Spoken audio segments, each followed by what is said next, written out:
Hello everyone, welcome back to RGC 12.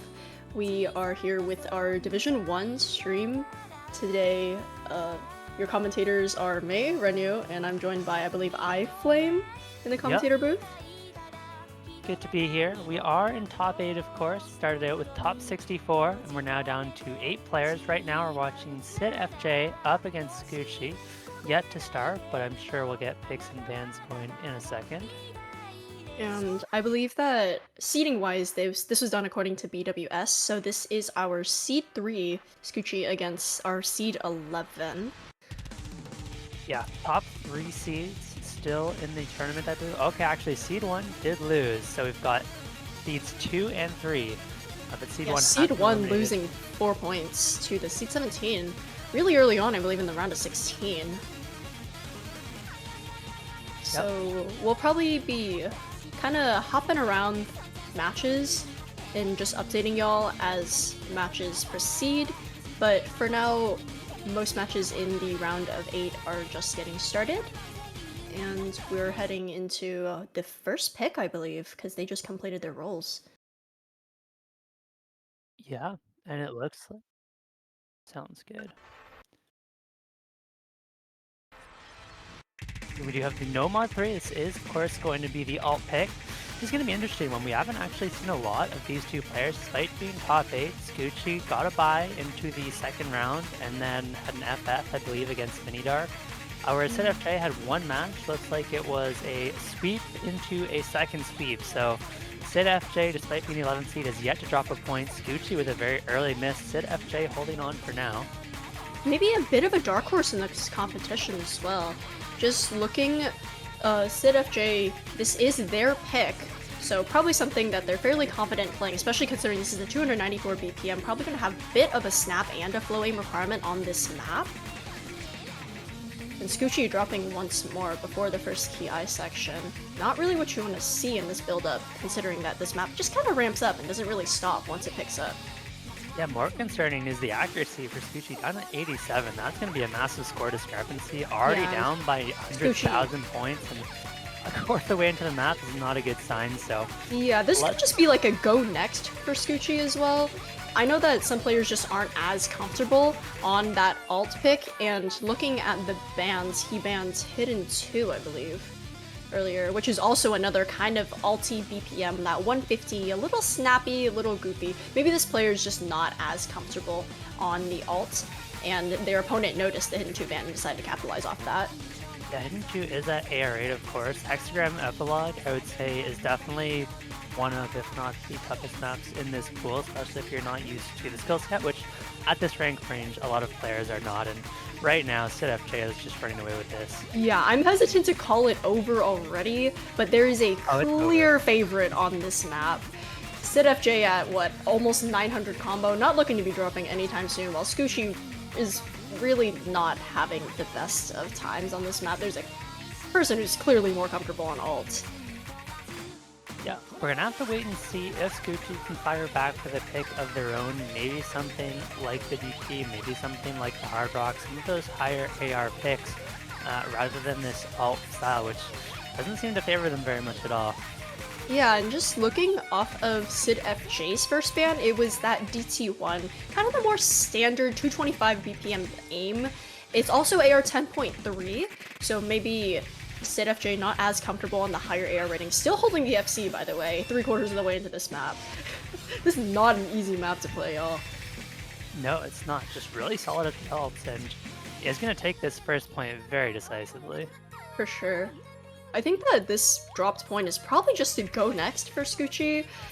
Probably not too worried about this. This is a best of 9, so players have quite a bit to play around with. You need 5 points to take the match, and it isn't his or their pick, so I wouldn't be too concerned about dropping this. No, usually you're not too worried about your opponent's first pick, but you would like it to be a little bit closer. Unless you're feeling way more confident on the other picks, usually you don't want to get, 100,000 points on the No Mod 3 is not a good sign. No Mod 3 doesn't tend to be stylistically one of the hardest maps in the pool, so we'll see how the performance here translates to the rest of the pool as we get later into this match. The good news, though, is that aside from, I believe, the hidden 3, there's not too much alt left in the pool with the hidden 2 ban. So if you're unable to alt, that's not going to be the end of the world. You can kind of mitigate the damage. And with that first solid point to SidFj, it'll be up to scoochie to see how he decides to fire back. I'm expecting some sort of mechanics here. Yeah, I'd probably go for the DT, considering we did see the DT ban out of SidFj.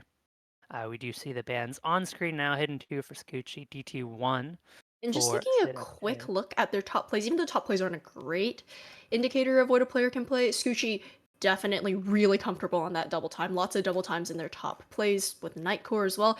Notably, not HDDT, just double time only. So we'll probably be seeing, well, DT1's banned, maybe the DT2 if they're comfortable in the tapping. Yeah, short, very fast. I would like the DT2 here, but they do still have a lot of options, right? There is going to be the entire Hard Rock pool, and it looks like they're going to opt for DT3 instead. Senju no Aria. And that probably makes more sense because the DT2 is 270 BPM after DT is added, and that's really pretty fast for a lot of players, especially at around this rank range. If you're not super comfortable in the speed, you'll probably start to struggle at BPMs past 240, 250, 270. Ouch. Yeah, Notably, the AR on this is also 10.2, so there could be some reading issues coming out from players that aren't as accustomed to the higher AR as well. Yeah, all you would hope if you play a lot of DT, you would be relatively comfortable with 10.2. This is somewhat alt BPM, it's a little bit faster, but we already see SidFj finding the early miss and scoochie off to a much better start. Look at the accuracies, they're nearly backwards from the last map, and scoochie's off to a solid early lead, but it's going to be a little bit before we actually get into the tough part of this map, so we'll see if scoochie can hold on. Yeah, I think that the early act drop from Sid was probably just getting used to a bit of the higher AR. They've recovered pretty nicely, the acts climbing back from the 80s to the lower 90s and looking to continue to increase while scoochie just looks really comfortable on this map. This is kind of like dead combo though. We're gonna really be waiting for that first drop to hit to really be looking for breaks. And there goes The scoochie. first break is actually from scoochie. Yeah. And there goes again. SidFj, I believe, also breaking on like a slow slide or something, so basically combo resets. That favors the person who's already in the lead. Certainly does, and we should be getting into the next GI section at about the halfway point of this map, so that's going to be the big test. That's where we're going to start to see the combos really matter. But right now, it is SidFj slowly clawing their way back here. Accuracy has recovered nicely. And yeah, scoochie dropping over again. The score's going to flip over if Sid can continue to hold for maybe like 50 more combo, and yeah, you see that score gap from 30k already shrinking down to 10k. Probably going to be approaching 5k really soon. If they keep holding, they're going to be in a really good spot. Dropping a bit of AC in that more finger control-y section, but there's... Oh, and with scoochie dropping once more, I think on a snappy pattern, the score's going to flip over and it's going to continue to grow on the side of SidFj. 20,000 points. It is going back over slowly as SidFj drops a little bit of accuracy, and this is anyone's game. This last quarter of the map does tend to be the toughest section of the map, and scoochie just needs to recover a little bit of combo, a little bit of accuracy to bring this one back. It's all going to come down to this last section. Here they go. Who can hold on? Yeah, with combos basically even right now, if we see both players resetting, that's going to favor Sid, who's in the lead right now. But with neither player really dropping any AC or combo, it's gonna come down to the wire. And scoochie just dropped like right in the last 20 combo of the map, 10 combo of the map, and unfortunately that is gonna cost them the point. Not quite a spin to win, but definitely really close at the end. Not what you want to see on your first pick, but also unfortunately if your opponent is a beast, there's not much you could do about that. Yep, and I wonder if we're going to see SidFj opt into something like that easy one. It's not a commonly played skill set, especially at this rank range, but with the HD2, that other low AR pick being banned out by scoochie, I could see it. You don't have to be good at easy, you just have to be better than your opponent. I think easy is a really different skill set from like from AR8 though, you know? To be fair, Revenge is a really easy map to read. Even though it's from 2019, it's mapped in that grid style where everything's really spaced out, everything's fairly easy to read. I'm just a bit worried that if you're not, oh, and there it is. Me when I lie. It is the easy one coming out from SidFj. And we're gonna see how our players feel on AR4. Yeah, having played this map a few times with Easy, it's not hard at all. If you take the time to just practice the map, which is especially easy in a tournament like this where you're playing the same pool for the entirety of the tournament, it's actually quite easy to get the patterns down, and you might drop a little bit of accuracy if you're not used to Easy, but the combo itself is not too difficult. Yeah, I think that, like, having a bit more intel on your opponents could also be a bit of an advantage. Scoochie's coming into this match, I think, not playing any matches, basically. And SidFj, meanwhile, has had to kind of fight their way into this match, but the intel doesn't seem to be really making a difference right now. They are up 2-0, taking their opponent's first pick. So I guess they'll see if they can try and consolidate this point on the easy one. Or consolidate the break point, rather. Yeah, so far just working off of those early bans for information. Hopefully we can get into that easy one shortly here as we wait for everything to be loaded here. Yeah, so let's just take a quick look at the stats while we're waiting. It is CS 2.5, AR4, and OD4 when easy is applied on top of it, meaning that you could kind of tell the spacing on this map is not super intense, especially with easy applied above it, and the reading is fairly spaced out as well, so it shouldn't be a huge issue. But if you're sight reading, you will probably not have a good time on this map, especially in the rap section. That's very true. But if you practice this map at all, it's very, very easy to read. Look at the accuracy on both these players. They're not having any trouble so far, and Scoochie actually I think Scoochie with a really big misread. So probably not much practice on the pick for Scoochie. SidFj is looking good, and honestly, if you play easy regularly, you don't need to have practiced this map to play it well. Yeah, I think the star rating on this map is kind of deceptive, because in general, right, if you see it like a 4-star easy map, that generally means the rating requirement is fairly high. This is like 3.8 stars with easy applied, I believe. It's not the worst thing to read, but also because of a few of the wackier overlap patterns, there's a bit of a reading element. But as you can tell, neither of the players having too big of an issue. I think Sid's still on that FC. Scoochie misreading once more, unfortunately. And yeah, it seems like one player's clearly a bit more comfortable on the lower AR. Yeah, and this was to be expected. You see the HD2 ban, usually it's generally a good sign that you can pick the easy one, the other low AR map in the pool, fairly comfortably. There tends to be 2 low AR picks in every pool. And usually we see the other player looking towards the DT, the HR. Has Scoochie given up on playing the map? It is client. Not doing its thing. Yeah, I love Bartjii. We love Bartjii in this old. Yeah, I'm sure we'll hopefully see that combo recover as Bartjii decides to finally load the map properly. And also, we have to keep into account that easy has a 0.5x multiplier in score v2. So really, the scores, at least that we can see on the screen right now, they should be doubled. So at the halfway point, you have 200k on easy. You're at a 400k score. Basically meaning you're FC. I think SidFj literally is FCing. Yeah, SidFj is FC, and all the easy multipliers don't actually matter at all in a 1v1. They really only matter for free mods where not everyone's running easy. But for this match, the multipliers are pretty relevant, and we see the accuracy struggling for Scoochie now, down at 93, and this one's almost certainly going to be a point for Sid. Yeah, I think Sid could set their cursor down, stop playing, and they would probably still win the match. There's just not enough combo on the side of Scoochie, and the lower AC really isn't helping either. Both players do make it through the wrap section without no-locking, though. Very impressive. Yep, Sid does finally find the miss, but it's too little too late for Scoochie. I think with score v2 as well, it is primarily combo that is going to be the decider.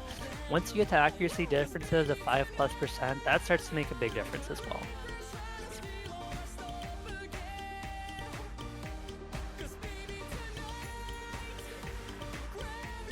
Scoochie is going to be down by 3 points now, coming out of this easy one. Does have the pick though, so looking to take one back. Yeah, and with this point, Sid has consolidated the earlier breakpoints.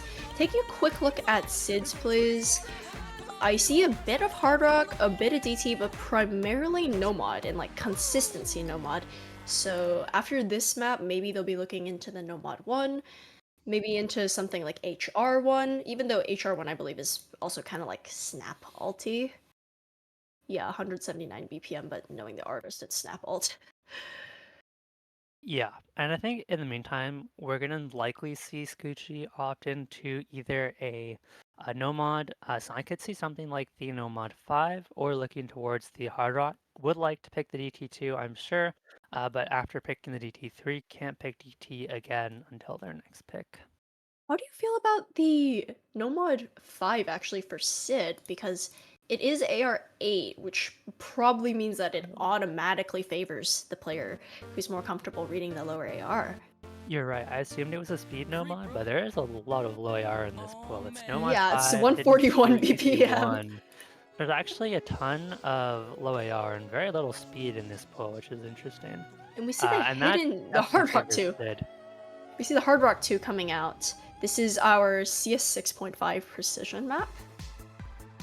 Yes, it Orange is. caramel map. Classic K-pop. Yeah, Shanghai Romance I think is a pretty well-known hard rock too. I've seen this pulled quite a few times, and For sure. I think there's a copy pasta for it actually. I wouldn't be surprised. Yeah, let me post it. Hold on. Yeah, I do like the pick for Scoochie. Generally, you're gonna have one player more comfortable on the low AR picks, one player more comfortable on those high AR, small circle size with the hard rock. The one concern is accuracy has been a problem for Scoochie so far in this match, and this map being OD 9.8 accuracy could be a big concern here. Yeah, I think the biggest aspect, like you said earlier though, is going to be the combo, right? Knowing this map, it's like all the notes are a little spaced out from each other, so there's a bit more of an aim requirement than everything else we've seen so far. Like the DT3 had a bit of aim, but it was mostly like the snaps and the finger control. That was a difficult factor. For this map, it's like the aim. That's what makes this map a hard rock 2. Yeah, it's primarily an aim focus, which hasn't a skill set that's been tested too much so far. And it looks like we do have our top 8 decided. We've got 4XNL versus Bartjii, we've got crazyclee versus FateZ, and we've got Confident against, of course, are the other 3 brackets. So I'm sure we can get the results of those as well as we get them. And both players hitting the intro section as well. Scoochie drops immediately on the stream afterwards, though. And along with that combo drop also comes with an accuracy drop of around 5%. That's gonna be really big on a map like Hard Rock 2. Yeah, and I believe this map is only like 800 max combo, so breaking like 200 to 300 combo in is really detrimental towards your total score. Yeah, SidFj has actually dropped quite a bit of accuracy as well. Oh, and there goes both players now, so that's going to be an advantage towards Sid as it's 59,000 points in the lead. No combo on either side, and accuracy back in favor of Sid now as both players continue to struggle with these bursts. Scoochie not managing to hold on to that last burst, and so Sid is going to remain in the lead. Albeit only by 10 combo, so I don't think the combo difference is going to make much of a difference here. However, the 7 points of accuracy between the two of them are going to make a difference. Like you mentioned earlier, actually, Scoochie definitely seemed to struggle a bit more on the accuracy compared to their opponent. Yeah, and the score lead just continues to grow as Sid recovers the accuracy. And the problem now is, yes, the combo is even, but if you're Scoochie down by this many points, you can't afford to have even combo. You need a good 100, 200 combo advantage to even start to make a comeback here. And with Scoochie dropping right there, and the opponent just really refusing to give any ground, even cursor dancing on some of the aim, not looking good on this pick. And I think that is a chain miss, going to take a bit off of their score as well. It's looking a little doomed at the moment, unfortunately. The score gap is at around 200k and it's continuing to grow. Yeah, looks like we're going to be getting a second break point for SidFj, and that is going to be on match point here. It is best of 9, so Sid will have the next pick and will only need to win one more to move on to the, I believe, top 4. Yep, and since this is single elimination, ooh, Scoochie finding an unfortunate slider break, I believe. The loser here is unfortunately eliminated from the tournament, while the winner moves on to the semifinals. Yeah, and that's going to be potentially if we see Sid take the next one. Third seed eliminated from the tournament. I believe no matter who wins this tournament, we will have a new winner for RGC. I don't think any of the current players have won previously, so. Got some new faces in here, you always love to see that. Yes, you do. I see Modems won one of these, of course. Taking a look at a few of the other matches, the first match is currently 0-0, they're playing the Nomad 2. The second match, crazyclee versus FateZ, is currently tied 1-1. And the third match of 4xNL versus Bart is currently also 0-0, they're playing the DT1. Yeah, I might be able to switch over to crazyclee versus FateZ right after this one. I just Sid with the last pick. I'm probably going to look towards either the Nomad or even one of the HG picks. Feels like they have lots of options. I think on And any sort of low AR, they're just automatically favored. So the Nomad 5 coming out here would not be a surprise. The Hidden 3 coming out right here, I believe that's kind of like an alty map. It's hidden, their opponent banned another alt hidden map. So I don't think the Hidden 3 coming out here is really a surprise to anyone. no, this map's 151 BPM. I believe, if I'm remembering correctly, it's a little bit in control focused, somewhat similar to that Nomad 3 that Sid looked so good on in that first map of the match here. And they're going to look to do the same again. And Sid is on match point as well on their pick. So they have at least secured the tiebreaker. And they're looking to close out the match right now on their pick.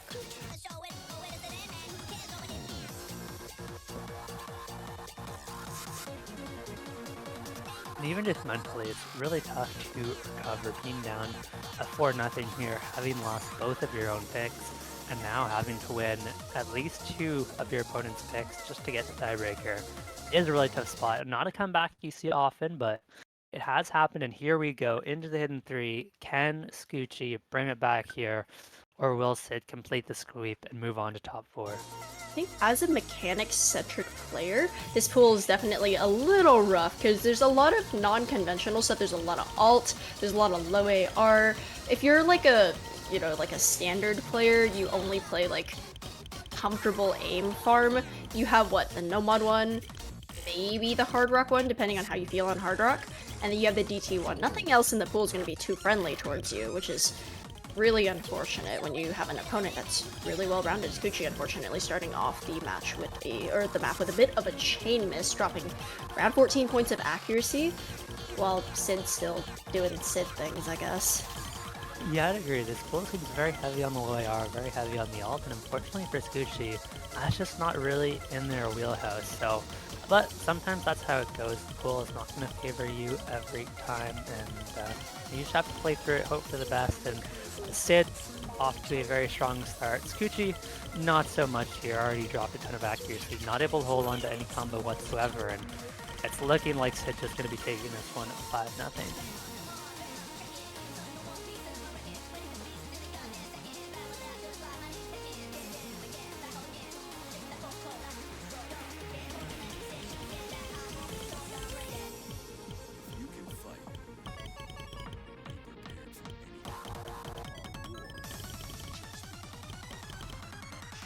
Only question now is, can SidFj? And the answer is no. Falling apart on that stream is going to be more than enough to close this one out, and Sid will be moving on to the top 4, where they will play the winner of 4xNL versus Bartjii, which is happening right now. And I imagine as this one closes out, we will be switching over to one of the other matches. And yeah, Sid taking this one in an absolutely dominant fashion. Showing really good performances on all the maps. And yet again, refusing to drop any points. This sweep continues. Yeah, could be one of the favorites going in top 4 for sure. Sid has not dropped a single point as of yet, I believe. The only, let me double check. Yeah, the only player left in the tournament still undefeated is SidFj, so to me, definitely one of the favorites going into top four, and we'll see if they can keep up the good performance. For sure. And that is congratulations to SidFj for taking this match 5-0 against Scoochie. We will be shortly switching over to one of the other matches. A quick update on the other matches. The first match, Confi versus Off Course is currently 0-1 in favor of Off Course, with Off Course actually winning the first breakpoint, and now they're playing their pick. On the second match, crazyclee is currently down 1-2 against FateZ, with FateZ taking a breakpoint on crazyclee's second pick. And the third match, 4xNL versus Bartjii, is currently 1-0, with 4xNL taking the breakpoint on Bartjii's first pick. Yep.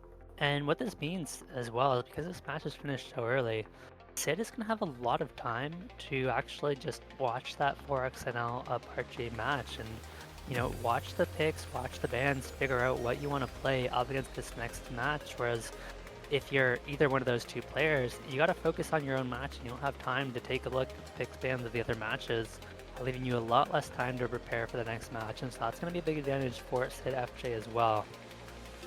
I think that if you're a player that's really comfortable on the lower AR, you immediately have an edge on this map, in this pool, especially since some of the would-be lower AR picks, like what the Fremont 2, are not free mods. You don't have an option of taking Hard Rock on those maps, even if you wanted to. So you're just kind of stuck playing low AR if you don't want to. Yeah, this seems to be the pool for Sid. I imagine there are going to be a couple other players in this tournament. I admittedly don't know these players well, but I'd imagine at least one or two of them are going to be comfortable on the low AR and are going to be able to put up a fight versus Sid. Here we go, switching over to FateZ versus crazyclee. I believe you mentioned...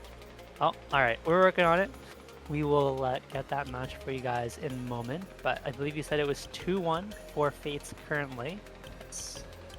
FateZ coming in as the 5th seed.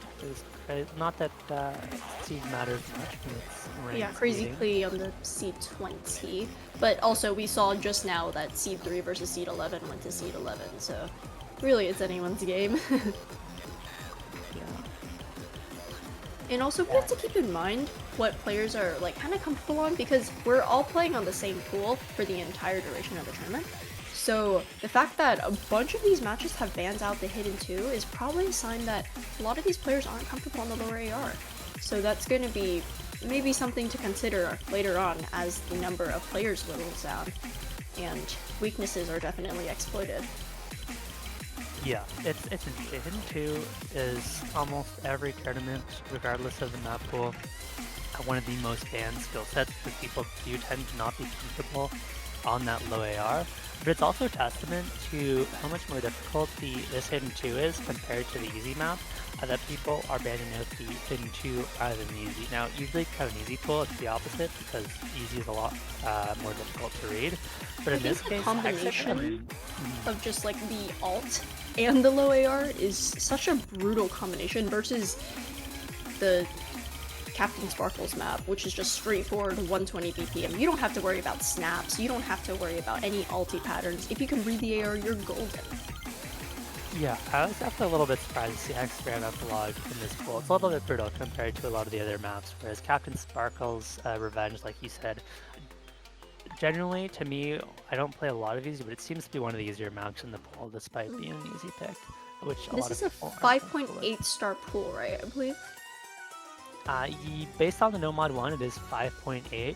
Hexagram Epilogue, definitely a little tricky for a 5.8. Whereas Revenge, I would say probably you would more often see that in something like a 5.5, even a low 5-star pool. But you have to balance it. It is a little harder to balance because it is the same pool for the entire tournament. And but we'll see. We have switched over to the second match of our quarterfinals round. crazyclee is currently down 1-3 against Fate. Fate locking in that breakpoint earlier and then picking DT3, which they also won, and crazyclee is going to respond with the Nomad 1. If you don't know what to do, pick Nomad 1. If you're the lower seed, pick Nomad 1. There you go. It's a tried and true strategy. Yep, tends to be the RNG map at these ranked ranges. Maybe not at this pool difficulty, it really depends on the comfort level of the players. Obviously at the top level of the rank range, it tends to be just a whoever finds the shit miss loses. But in a tournament like this, you don't necessarily have the best of the best 50k players. And so I could see them having a little bit more difficult of a time with something like the Nomad 1. Speaking of players and playing optimally, crazyclee is a Malaysian player, meaning that if they are UTC +8, they're playing at like 4 in the morning right now. So that's another debuff to consider. Yeah, that's pretty rough. I cannot play at 4 in the morning, although I'm it is not better than awake at 4 in playing the at morning. better than playing at 6 in the morning. That's fair, that's fair. Here we go. Nomad 1 is going to be Sumi Vito. 3 minutes and 33 seconds of 185 BPM aim accuracy should be pretty high for both players. It's all going to come down to who can hold on to their combo through the KI sections. I think this is like just as quintessential consistency as you can get. This should be a really comfortable BPM for both players. The AR 9.4 shouldn't be an issue for anyone. And the OD is actually slightly on the lower side, OD 8.8.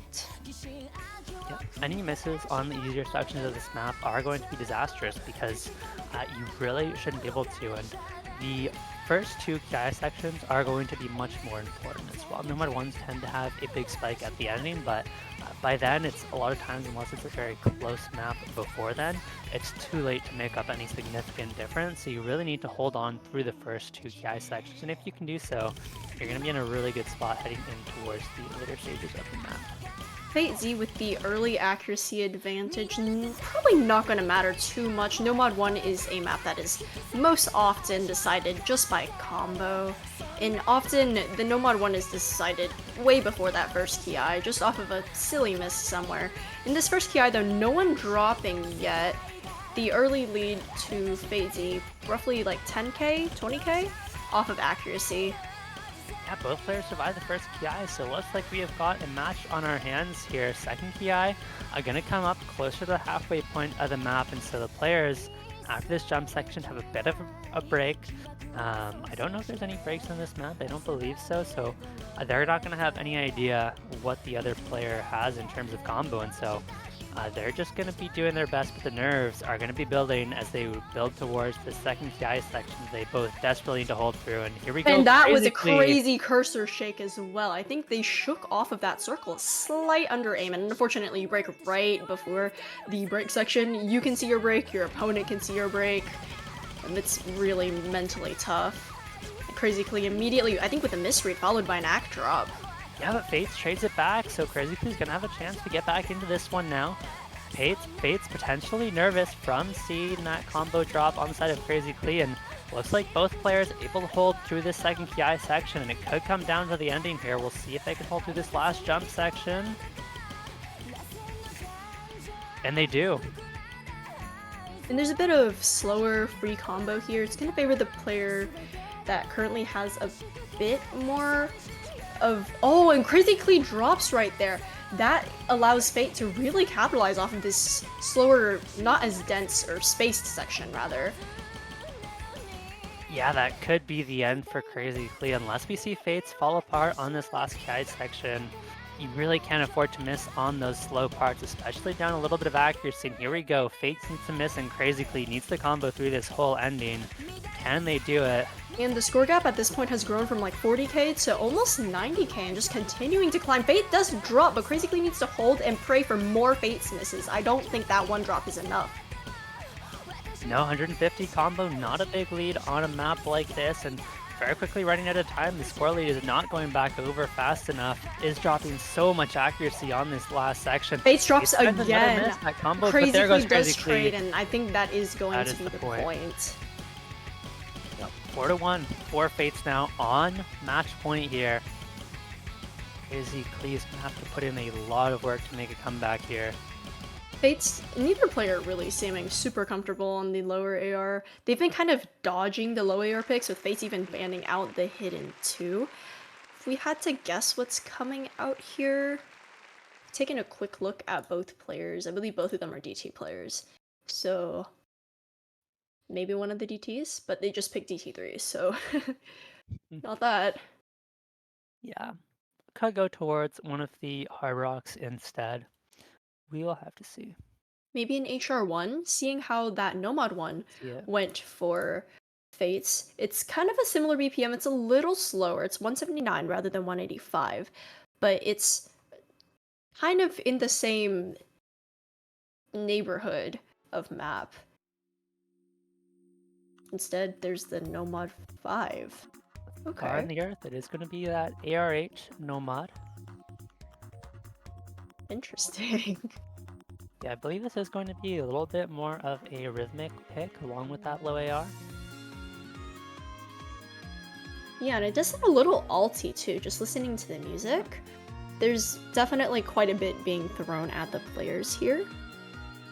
Yeah, it's 141 BPM, so definitely another map that tests both the alt as well as the low AR.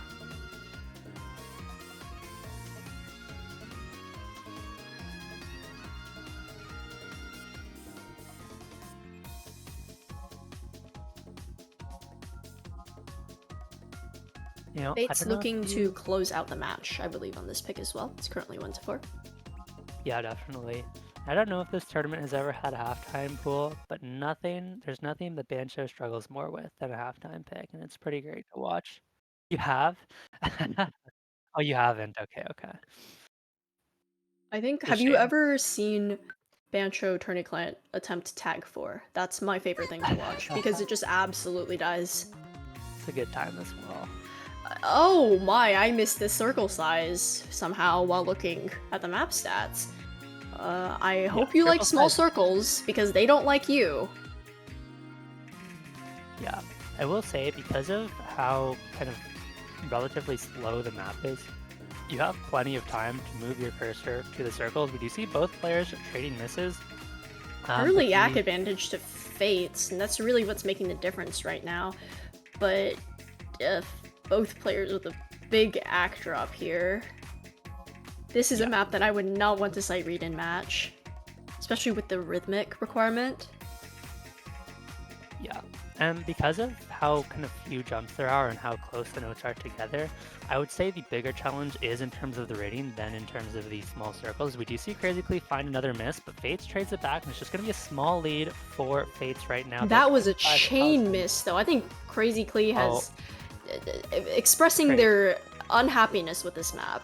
There's just so many opportunities to misread on all of these stacks. Is it 3 notes, 4 notes, 5 notes? I don't know. Exclamation mark roll to decide for me. Yep, you gotta listen to the song for that, and unfortunately you also probably should not stop to type in the middle of the map, because it absolutely kills the accuracy for crazyclee, and 40,000 doesn't seem like a lot, but in a map like this where nobody can put together any combo, that is a massive score advantage, and this one's gonna be over. FateZ will be your second top 4 player, and unfortunately this will be the end for crazyclee. And FateZ will be playing either Confident or Off Course in the semi-finals match. Yeah, not sure if we have the scores for those two matches. It is currently 1-3 in favor of Off Course. Okay.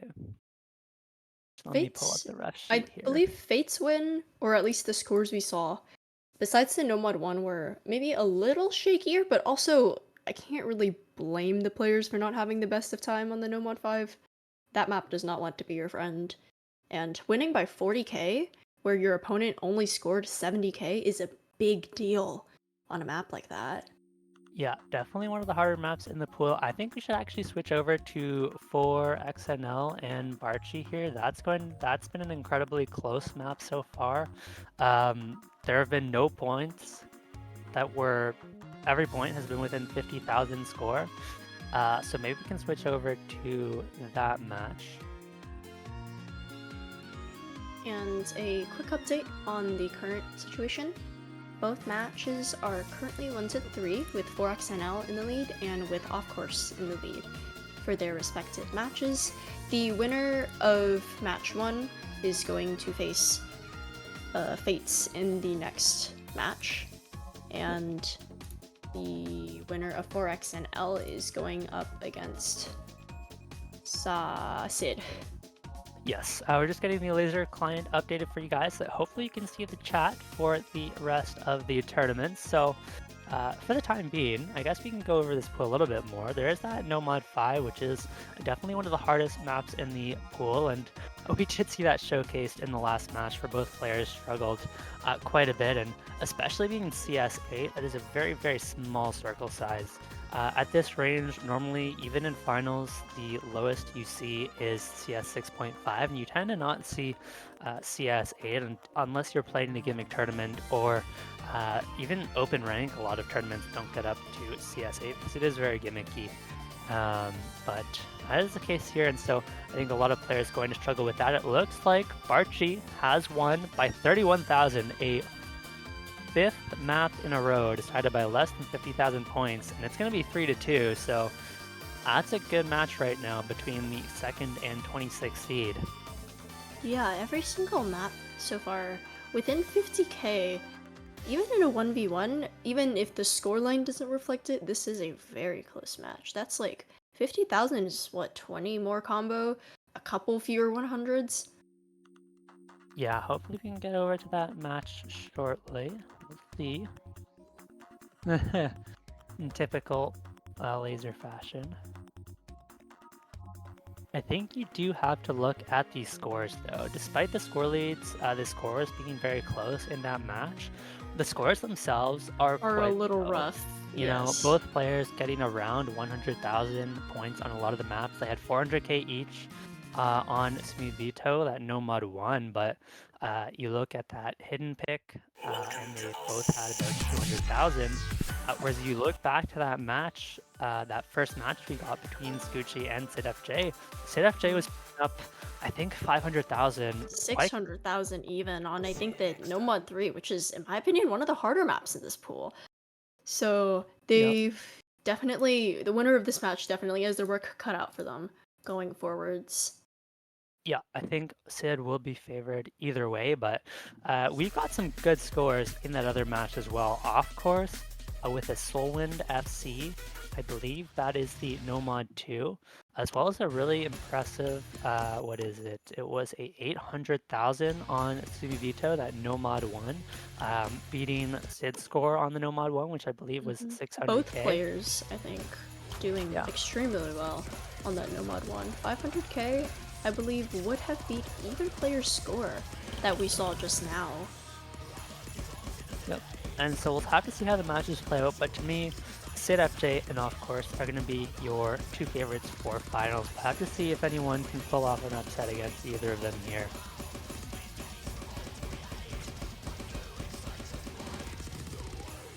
Notably, the first match, match 1, they're not really touching any of the mods.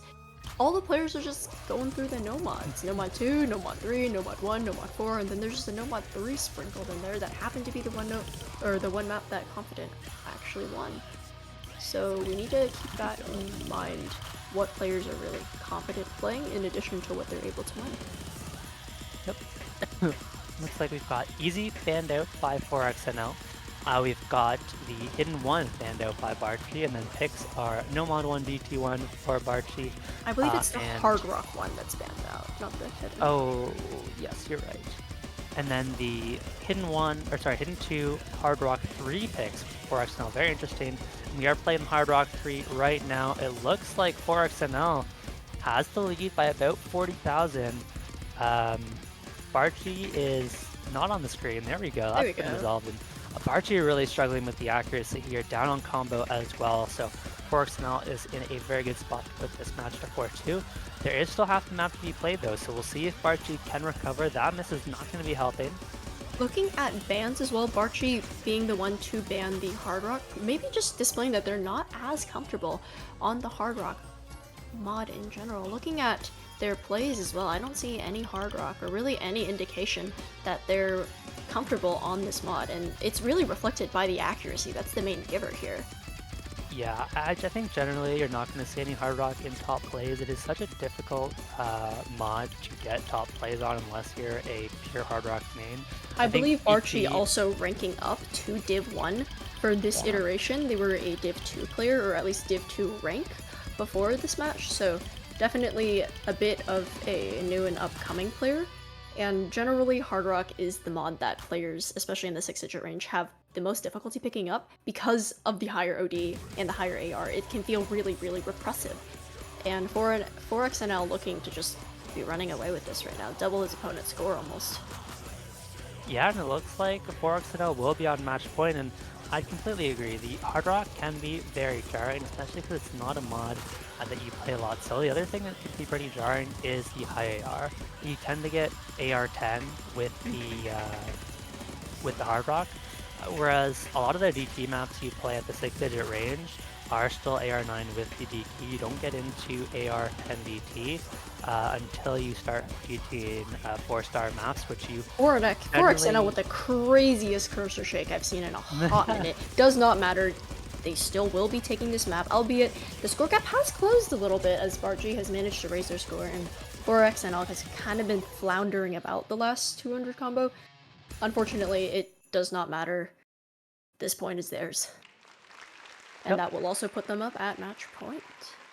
Yes, Both it will. players here definitely not looking the best on hard rock. I think, again, because hard rock itself is already such an intimidating mod to get into, and then you stack the density and the tapping requirement of having a tapping based map in that hard rock, you're going to really see Ack tank, especially if players don't frequently play hard rock. Yep. Seems like Confident has picked up a win as well, so that match is 3-2 now. So this side of the bracket, much closer than the other one, I should say that these last two matches a little bit closer than the first two that we saw. Makes for some more exciting gameplay. They're lasting longer.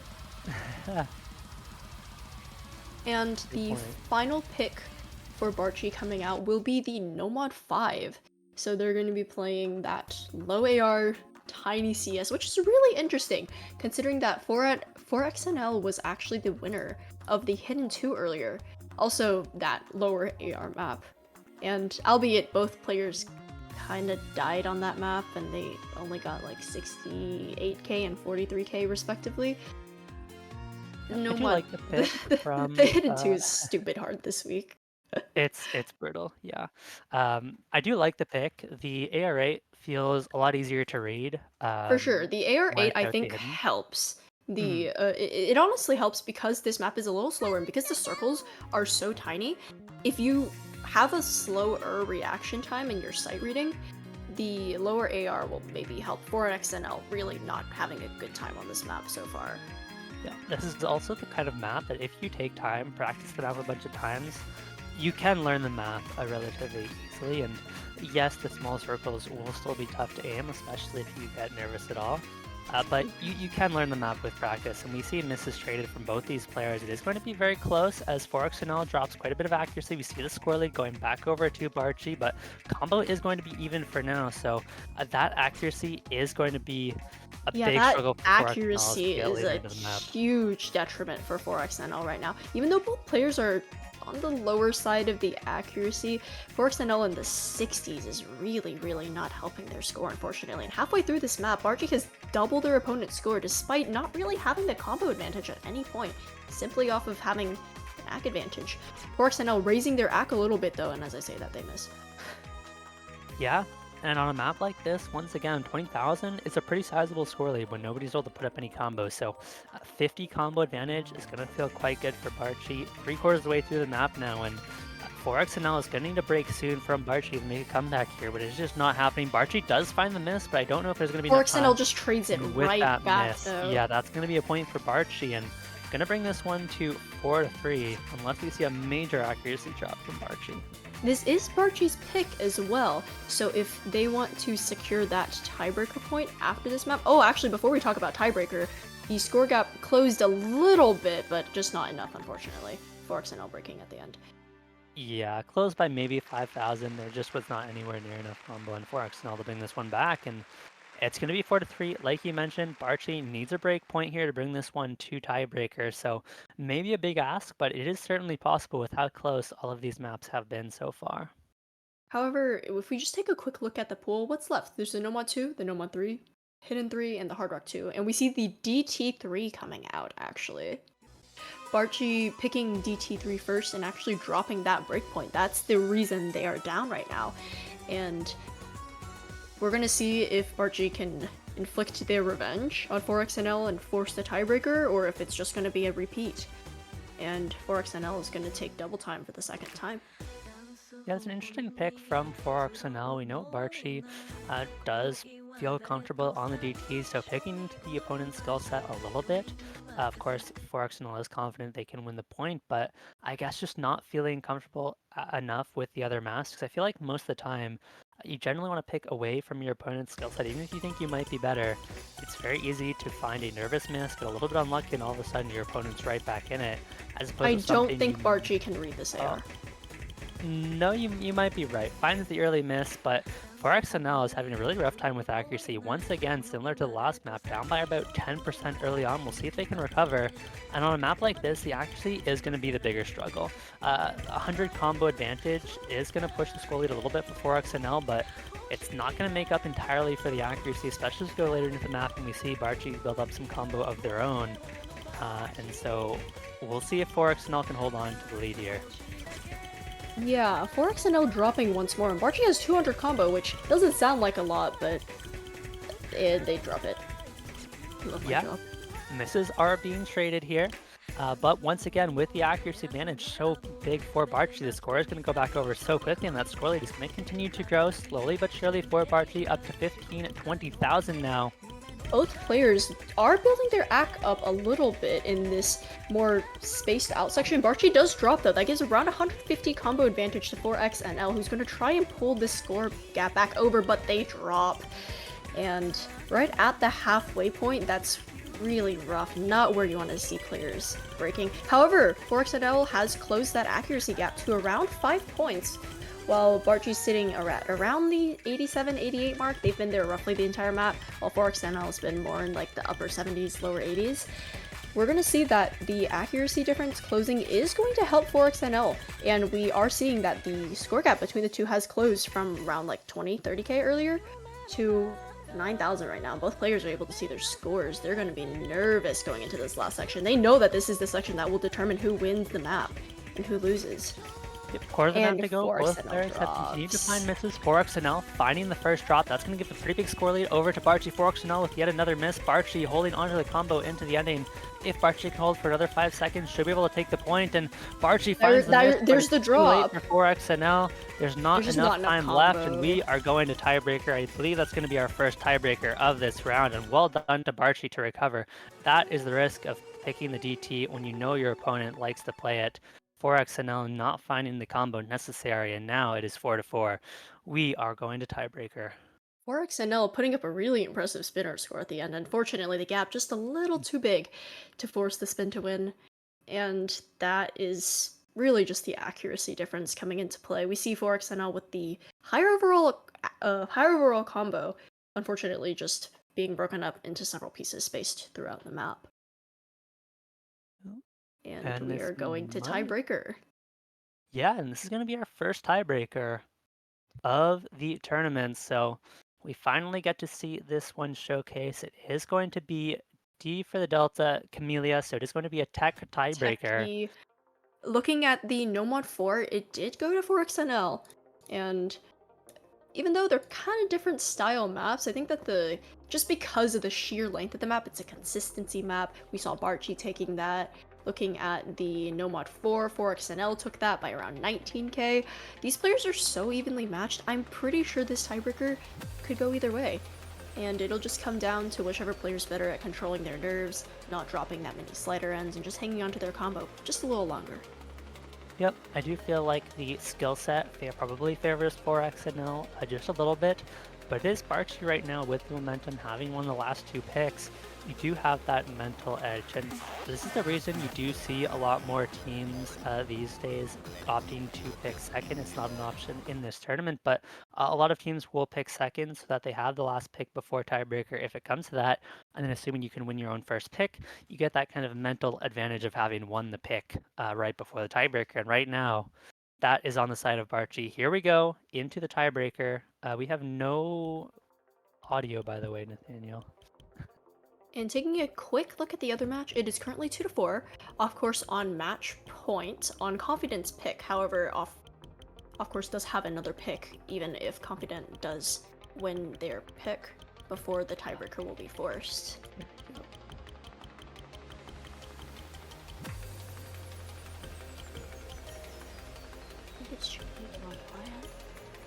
Yes, the other client is going to be both players holding onto their combos early.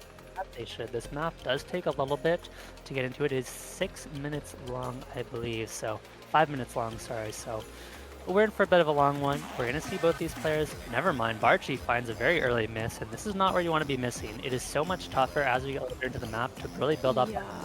That 300 combo you earn at the beginning, that into this build-up is going to be so essential towards anchoring your score and dropping right at the beginning. Maybe it was a tactical miss, you know? Get the nerves out, break early. Unfortunately, drop a ton of back on this opening stream, and now you're down 8 points of accuracy, dropping once more before this first drop on the Ki. Not looking good right now, but this map is really long. There's a lot of combo to play around with. Breaking this early, probably not the end of the world. There's what, like 2,100 combo to play with on this map?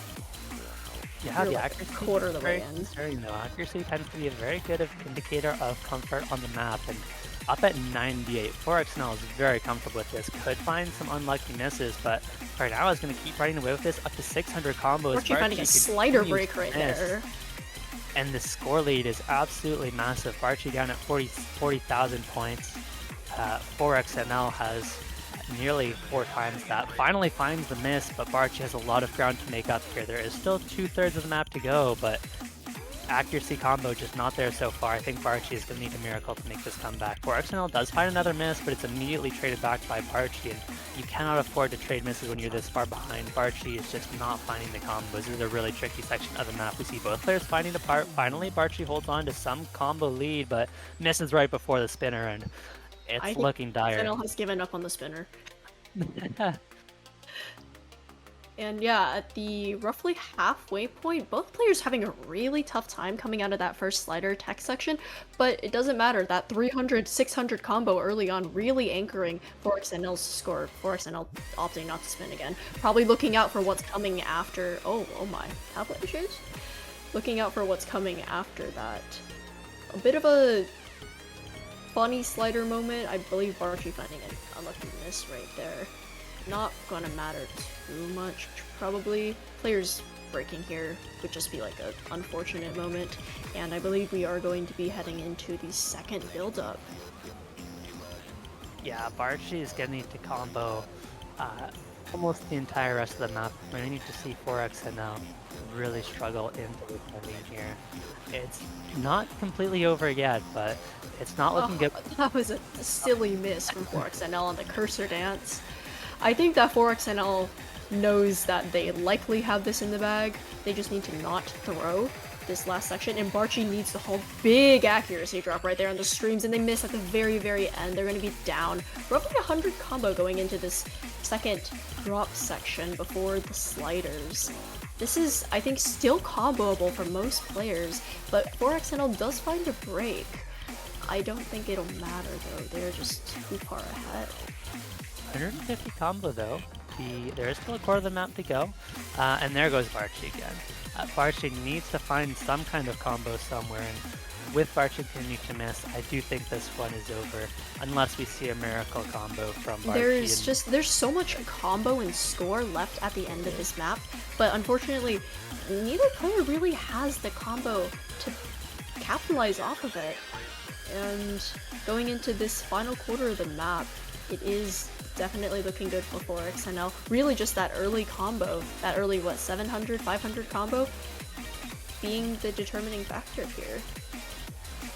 Yeah, a lot of these maps just get harder as they go, so it's really, really important to secure that combo at the start of the map when you can, because it's very, very tricky to make up that combo into the end of the map. And as this one closes out, we are going to be seeing 4XNL being the third player to move on to top 4. One spot remains in that top 4, and 4XNL will be playing SidFj in that next match. We do see Bartjii finding some combo in the end, but it is nowhere near enough, unfortunately. And it is well played to Bartjii. Did make the top 8 after, like you mentioned, ranking up from the lower rank range. So well played to Bartjii. And as we close out this match and say goodbye to Bartjii, unfortunately, taking a look at the other match, Confident has managed to score their third point. Of course, still looking to close out the match on their own terms before tiebreaker on the DT1. This is the last match as well of the top 8. So once the winner of that match is determined, we will have our final 4 and our lineup. Yep. We should get switched over to that last match momentarily. We do see the final matchup, 4XNL versus SidJF. Definitely going to favor SidJF in that one despite the For sure. seeding, but it will be a moment or two before that match starts. We should be able to catch the end of this final round of 8 match. I believe that if Confident is able to take this DT1, again, we're seeing kind of a similar story where they unfortunately lost their first pick, but have kind of managed to work their way back up. If they're able to take this breakpoint off course, tiebreaker will be forced. However, I'm pretty sure that tiebreaker just favors the person who's more comfortable on that tech, more comfortable on that consistency. Oh my, off courses. There we go. And we do see really, really tiny lead actually in this map. Yeah, it is just the start of the map though, so we're going to see that score fluctuate more as we get farther into the map. It is, off course, with a very slight advantage right now. Confident with players, the first drop though, I believe. Actually, yeah. no, that was traded basically immediately. Both players trading misses. It is Confident with the accuracy lead by about 6%, and we've seen lots of big accuracy leads. That's going to make the difference, especially as we go later into this map, as we see Confident slowly pushing the score. But there's another drop. That's going to hurt. The score should flip back over immediately to off course, and that miss not traded back, so off course is going to take an advantage here. Yeah, and Confident dropping right again in this aimier section, and as the map slows down, off course is going to be able to capitalize off of that combo advantage. Confident dropping once more, and off course all of a sudden now has the accuracy and the combo advantage, looking really good for them. And they drop it. I love my job. You're just here to curse the players a little. That's it is now all I Confident, do. of course, with a very small combo lead. It's not going to be nearly enough, though. We are going to see another miss. And they break on the buzz slider. Finding the miss. Oh, it's tragic. Always the buzz slider. There goes Confident again, not finding the combo. Off course was recovered very nicely, and that yeah, they're score looking to push that score lead. Yeah, up to 70,000, nearly double the score at this point. Confident unable to recover, and it looks like off course will most likely take this one 5-3, unless we see, a disconnect or a complete meltdown from off course. I don't think there's enough map, even if there was a meltdown. They probably wouldn't lose enough score. No, probably not at this point. And congrats, off course is going to be our final player in the top 4, so our top 4 has been decided. In the top half of the bracket, we have got off course up against FateZ, and in the lower part of this bracket, we've got 4XNL up against SidFj. It should be 2 good matches, and I'm sure we can take a look at the bracket in a moment while the rest get the next matches set up. How do you feel about the top match? Because I think we both are in agreement that between 4XNL and SidFj is just a clear favorite. They seem to have a much more diverse skill set. They can really capitalize off of the wackiness of this pool, and that they can actually play low AR compared to seemingly everyone else. But how do you feel about FateZ versus off course? I think this is going to be the more contested match. We'll see. I'm not sure if it's going to be super contested. I think I would favor off course pretty heavily. Just taking a look at the match scores, while Fates did have a lot of close matches, a lot of those map scores were 200,000 points and lower. I think the highest we saw was 400,000 on the No Mod 1. Whereas Mm-hmm. we see off course, yes, struggling on a couple maps like 240,000 on DT1, but putting up some very impressive scores. You know, 500,000 on Reload, 400,000 on XL of the Floating World. And of course has put up some of the most impressive scores on in this tournament. 800,000 on the No Mod 1, full combo on the No Mod 2. And so I do And think off course should be heavily favored. It looks like we will be going to off course versus Fates next, but yeah, what did you think of the matchup? I think I agree with you actually. Just looking at the scores in the MP links, I think that really Fates was able to kind of squeak by a little bit on a lot of the maps. Like we were talking like 20k difference on like 5 of the maps or something crazy like that. A lot of the a lot of the maps there were really just a difference because they happened to it was like a coin flip every time and they happened to win every single coin flip. Even then though, I think the match was a lot closer than it seemed. Yep. I do think it's likely to be off course versus Sid in those finals, but you can't count anyone just yet. Things can go wrong. You know, off course could choke, Fates could pop off. So remains to be seen, and we'll see if we can see Fates or 4XNL finding a big upset here to make it into the finals. And I believe that we are taking a short break Yeah, we'll between take like a the 2-minute break to get the yeah, new we're taking lobby a set quick up. break to set up the lobbies and to get the players a bit of a break, especially since some of them literally are just coming off of their match. Exactly. So we'll be back in about 2 minutes with the next matches.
I'm muting for just a minute to say we finally have the chat working. Let's go.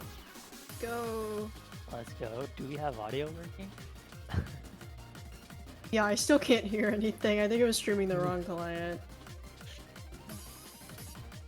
Alright, just type in chat when you're unmuting.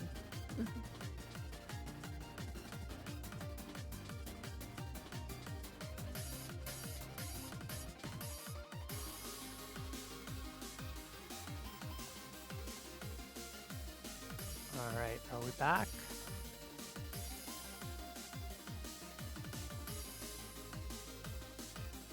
Alright, we are back. Welcome back everyone to RGC. We are here with semifinals. We're going to start off with, I believe, Off Course versus FateZ. Of course, the other match for XNL, SidFj, is going to be happening at the same time, so we'll keep you guys updated on that. I am myFlame, joined here by renyoo, and of course, our lovely host and streamer Nathaniel. And we are going to get right into things. Off Course versus FateZ already started. We do finally have a chat here, so you guys will be able to see the picks, the bans, what the players are saying. And I believe we are yet to roll, so we'll get to that momentarily. Players just got into the lobby, but I'm sure we will get this started in no time.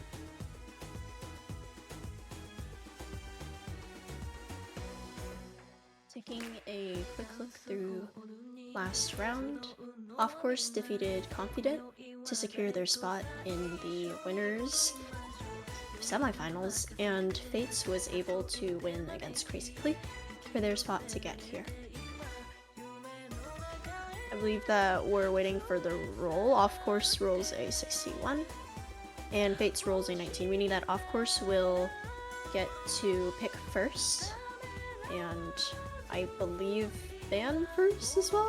Ban second. So Off Course will be banning second, and we'll be picking first. We don't actually need to call out the first pick. It's not a decision in this tournament, but it calls for the first pick anyways.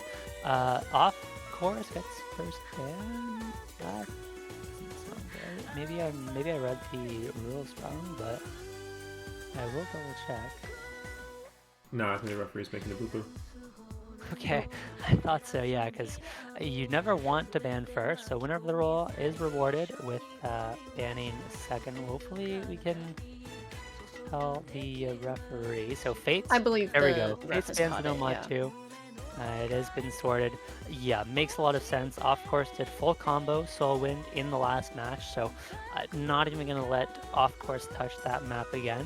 Not going to give him another shot at FCing, maybe fixing that score and getting the 900k in lobby. Understandable.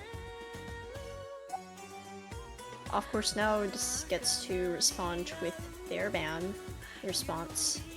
Maybe, I think Off Course can probably play a bit more offensive with this ban, because FateZ didn't really have any standout scores in their previous match, so Off Course can maybe just try and ban something that they think that FateZ could excel on, and that is the no mod 4 gone. Yep, 19 CZ tech pick going to be banned out. From Probably this just map. doesn't want to play it, not comfortable on the pick, but I do think It's Off also, Course like, has poopy a lot of rhythm. options here. Yeah. And Off Course also with the first pick. Yep. The pick here will kind of set the pace for the entire match. 2 no mod maps actually banned out, so the rest of the pool is open. Most notably, the easy one is left open. I don't think either player played easy one in their last map. No, I believe it was banned out in both of the last matches, not banned out this time around. But I think we're likely to see something like the No Mod 1 from Off Course. Had a very, very good performance on it. Or I could see that, or the HR3 Exile of the Floating World. And I think that despite, there's a bit of a confusion on who will be picking first. Of course, thinking through this first pick a little bit. I think that despite both players leaving the easy open, there's probably just been a bit of an unspoken agreement to not pick into it, and there is the No Mod 1 coming out. It's just Subamito, the standard. This map is probably as friendly as maps in this pool get. yeah. Sumibita, Off Course, put up 800,000 points on the map last time around. Going to be looking to do similar. FateZ has a lot of ground to make up. Did struggle a little bit more on this pick. Keep in mind, this is still best of 9, 1 bans. They're going to be the same format as quarterfinals. It's not until the finals where we will have that increase to a best of 11 with 2 bans. So first to 5, and in a moment we will get into that No Mod 1 first map between Off Course and FateZ. We'll see if Off Course can get off to a strong start once again, or if FateZ can take an early break point. And how players are able to perform on this map will also kind of set the mood for the entire match, because the worst thing you want to do if you're picking first is breakpoint on your first pick.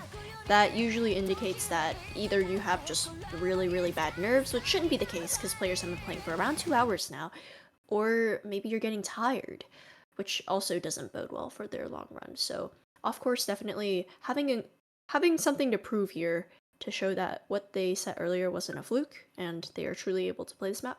And FateZ looking maybe for a bit of redemption on their earlier run, trying to improve the score.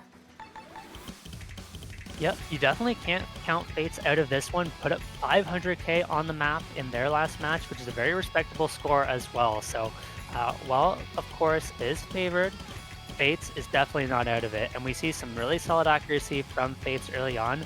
The big question mark is going to be whether both players can hold through the first PI section, and we're going to imagine both players can hold on through this first slow section here.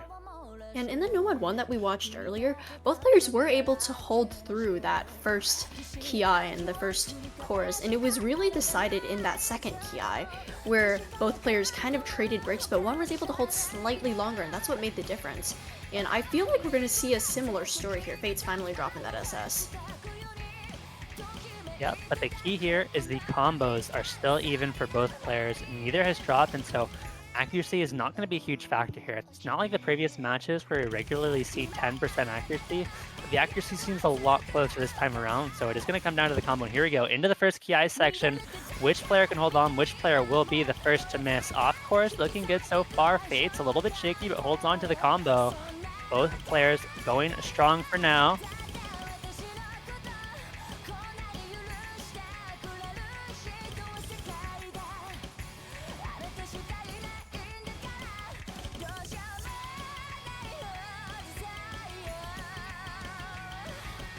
Combos have still remained fairly constant. I don't think any slider drops, maybe one from Off Course or FateZ. I don't think the numbers are perfectly aligned. They are, never mind.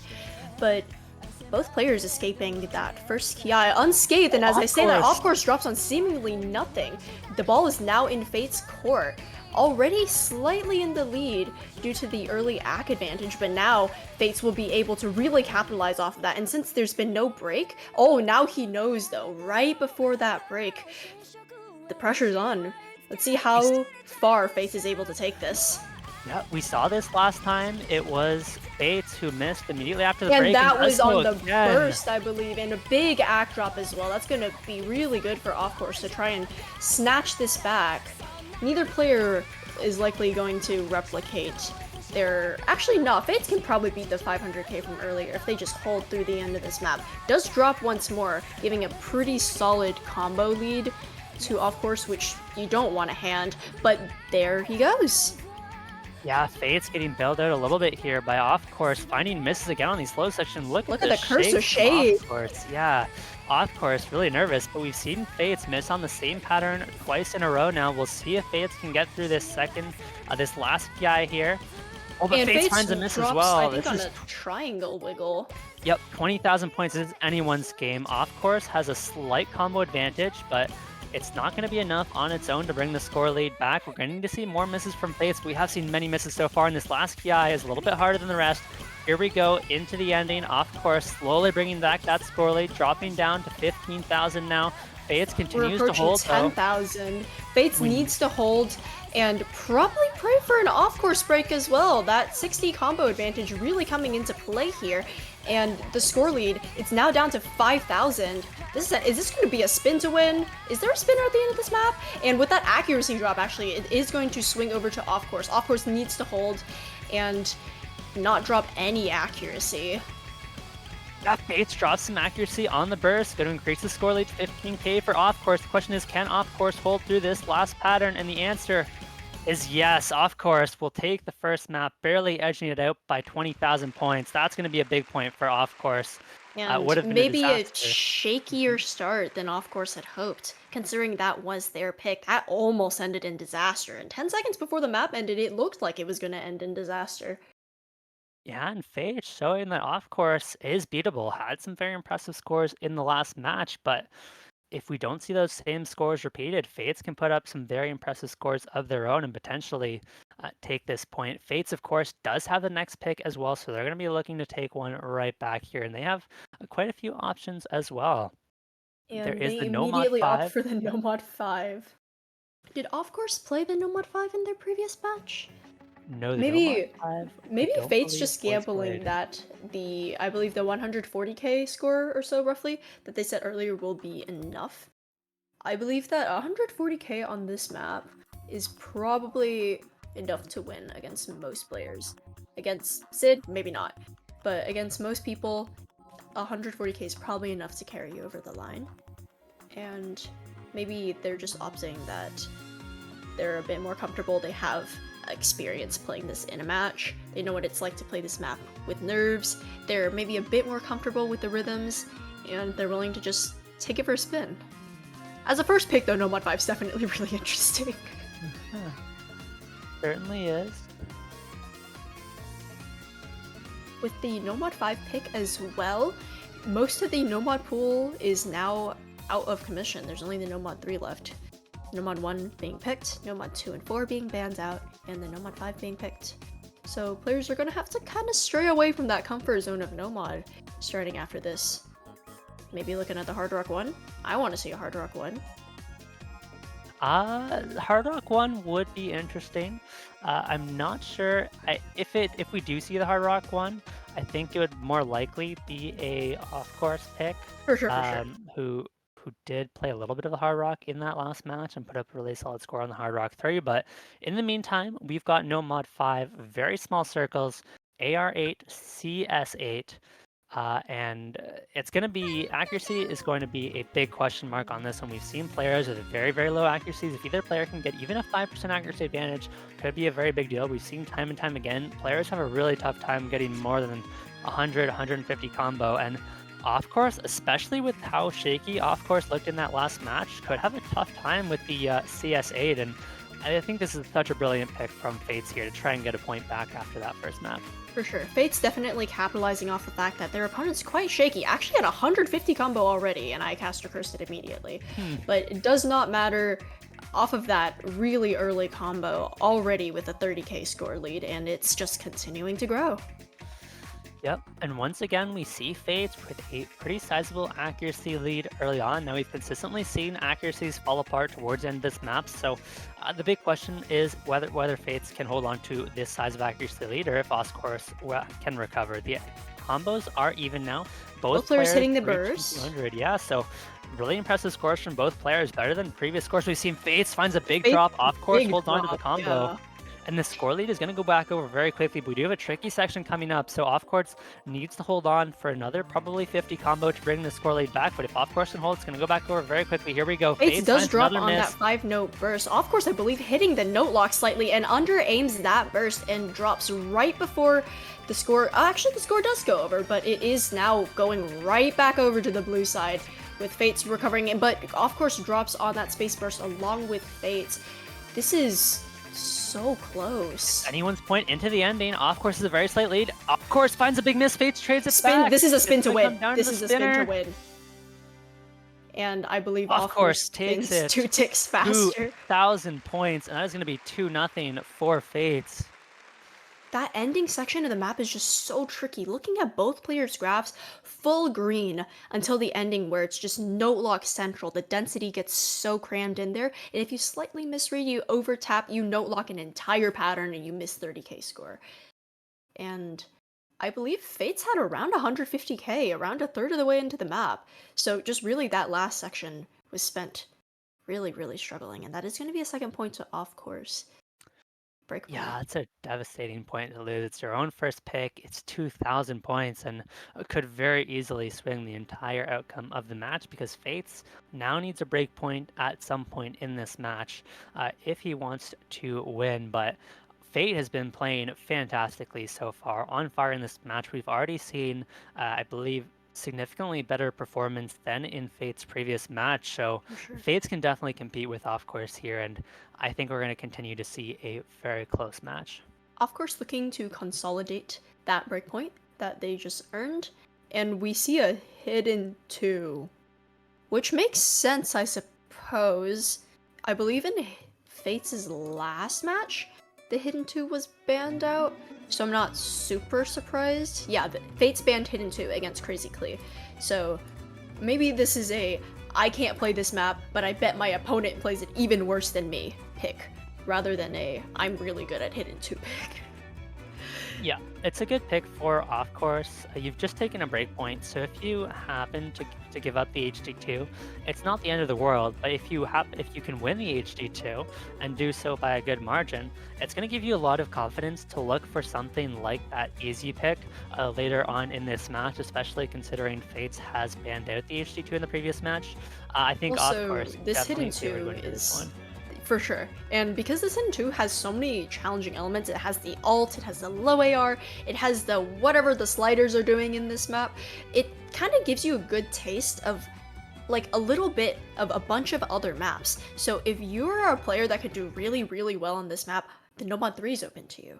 The hidden 3 is open to you. The easy 1 is potentially open to you. You just have so many other maps you can play. So whoever wins here, especially if they seem fairly comfortable on it, like we saw Sid earlier, they're gonna be looking pretty good on this map. Of course, with a really, really early break, probably not gonna matter too much. There's gonna be other breaks in this map. Yeah, I think this map is too hard for the pool, if I'm being quite honest. It is, without a Of course, doubt, the bringing hardest on the map in the pool, and wiggles. we're going to see some very low scores from both players. FateZ right now has the higher combo, and as I say that, it does find the drop, and we're going to see drops traded everywhere throughout this map. It is really tricky to read, lots of back and forths, lots of very awkward patterns. It is very tricky to aim some of these kind of hexagonal patterns with the back and forths and rhythmic patterns mixed in. And now we see FateZ really start to struggle as off course. Is able Right to out build the up some form of gate. combo. Look at getting the off. accuracy difference too. Fate's with a huge chain miss, off course dropping as well. Not like it really matters here though. There's a clear difference between the two, even though it's only a 30k gap. When your opponent's at 20k points, 30k is a big difference. Yeah, we are going to see misses traded, but FateZ can't afford to trade misses at this point, right? You need to find combos somewhere in this map, as off course is over and over again continues to find about 50 combo, and FateZ is breaking before that point. And this is one of the hardest parts of the map coming up here. We see big chain misses from both players. FateZ has some combo, holds on through the burst, and okay, there goes FateZ, finding the chain miss, but off course is somehow held on through that pattern. This section a little bit easier, so off course is going to be able to build back up 200 combo, and FateZ is just not able to match. It is double the score for off course now, and it's looking rough for FateZ. Could be up 3-0 at the end of this map very easily. Both players actually hitting the rhythmic sections pretty well, differentiating between the quarter notes and the 1/3 and the 1/6 verse, like right there. FateZ unfortunately with a bit of a chain miss. Looks like a miss aim though, rather than like a rhythmic tapping issue. This is a map that you just really have to listen to determine what pattern you're playing. And if you're not comfortable on the hidden, the low AR, you're not gonna have a good time on this map. No. Really, nobody in this tournament is going to have a particularly good time on this map, hence why it's been banned out so often. But you don't have to be good at the map, you just have to be better than your opponent, and that's what off course has done here. 4 times the score of FateZ right now, and that is going to be 3-0. FateZ needs to make something happen with the next pick. You cannot afford to go down by 4 in a best of 9.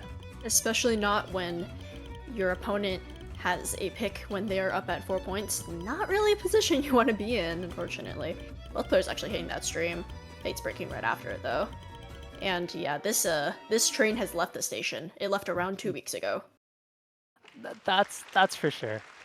Like a 20-point act difference between the two, 18 points of accuracy between the two. One person is definitely more comfortable on this type of pattern than the other.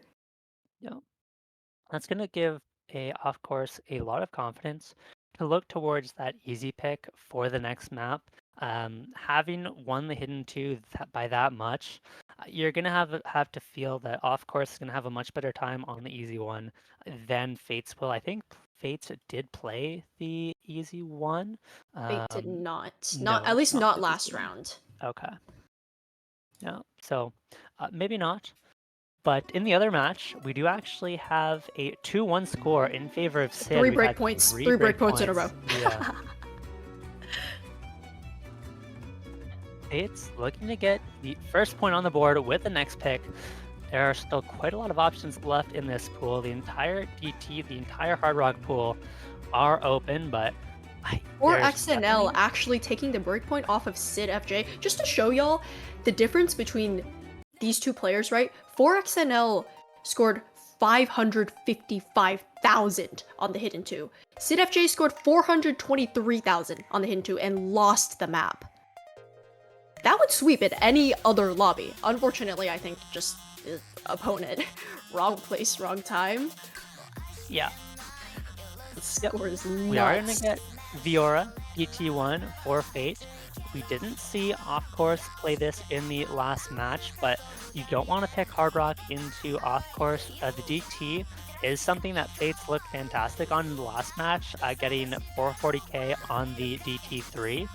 And Off Course struggled a little bit more, getting 240k on this map. So really, all Fates has to do is top that 240k score, assuming we don't see a big improvement from Off Course, which is always possible. 10 minutes since the last time they played this map. There's probably not too much of a time for them to improve their score, but also sometimes players just randomly pop off in lobby. So I think that DT1, like the Nomon one, is a map that can just go either way. Especially if they take into consideration that this is AR 10.3. So some players, if they're not as confident on that reading, they're not going to have a good time on this map. I think it's a safe bet. Off Course had 86% accuracy, which is generally not the kind of score that it is down to RNG. 86% is just an indicator that you're not super comfortable on the map. It's not one of those, 1-2 misses with 99 accuracy that were just a little bit unlucky and can easily be fixed. I think we're going to see. Yeah, just looking at the cursor movement from Off Course, it does look a little more panicked than Fate, but it could also just be getting used to the AR. They're going from AR 8 now to AR 10.3, so quite the big AR flashbang right now. Just immediately right off the bat, though, both players struggling a bit in the accuracy department, of course with an early break. 200 combo and not really what you want to see before the map even really picks up. Yeah, it's a little bit of a slow section, and this is just going to be free combo for Fate, so one of the worst places you can really miss for Off Course, outside of a miss in the middle of the map. And here we go, into the first KI section. Can Fates hold on to this lead up to 300 combo now? And this is one of the tougher sections. Fates drops some accuracy, but does hold on to the combo for now. Off Course is recovering nicely, but still falling far behind as we're up to 60,000 score difference, and both players hitting that first KI. They're going to get some more free combo for Fate through this slow section as Fates continues to build the lead. And we have approached the halfway point. Both players hitting that star pattern right there, and Off Course breaks on, I think, a slider. That's just going to allow Fates to really run away with this. That score gap already at 100k and just continuing to shoot over to the right as Fates continues to just capitalize off this free combo. And we're heading into the second KI. Of course, breaks right before it, and Fate, unfortunately, finding a break on a buzz slider does not really matter. They're already at like double their opponent's score. Yeah, there's just no recovery combo from Off Course, unfortunately. Both players missing in the middle of the map really cuts your score potential. Fates does find the miss, though, so Off Course trades it right back. And with that miss from Off Course, that is going to be it. Fates will get a point on the board and make it 3-1. So difficult that you see a big app drop from both players.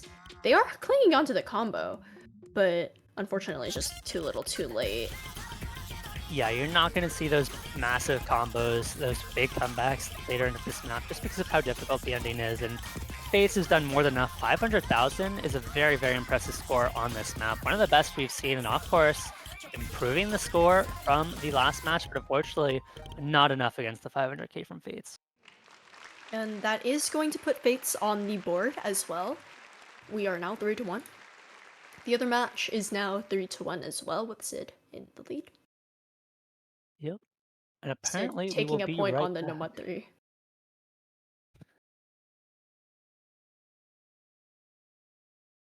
Okay, I guess we're back.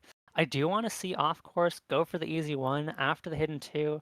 It just seems like a no-brainer. FateZ has really struggled with the reading, and it looks like we do need to get that score corrected. It should be 3-1, not I believe it. 3-2. Yeah, So it is I'm 3-1. The sure we'll get dirty that client updated gave a in a random point. second. And there But it is, the easy one, as you predicted. And even if the match doesn't end after this, actually no, the match won't end regardless, because if off course wins this, they are up 4-1. I'm That is assuming correct. that off course is probably going to feel a lot more comfortable on this AR compared to how FateZ was doing on the hidden 2. The maps are pretty different from each other though. This one is definitely more jump focused, there's not nearly as much rhythm, there's literally no rhythm, or like weird flow patterns, but there is a rap section, so you can never do that in hidden 2.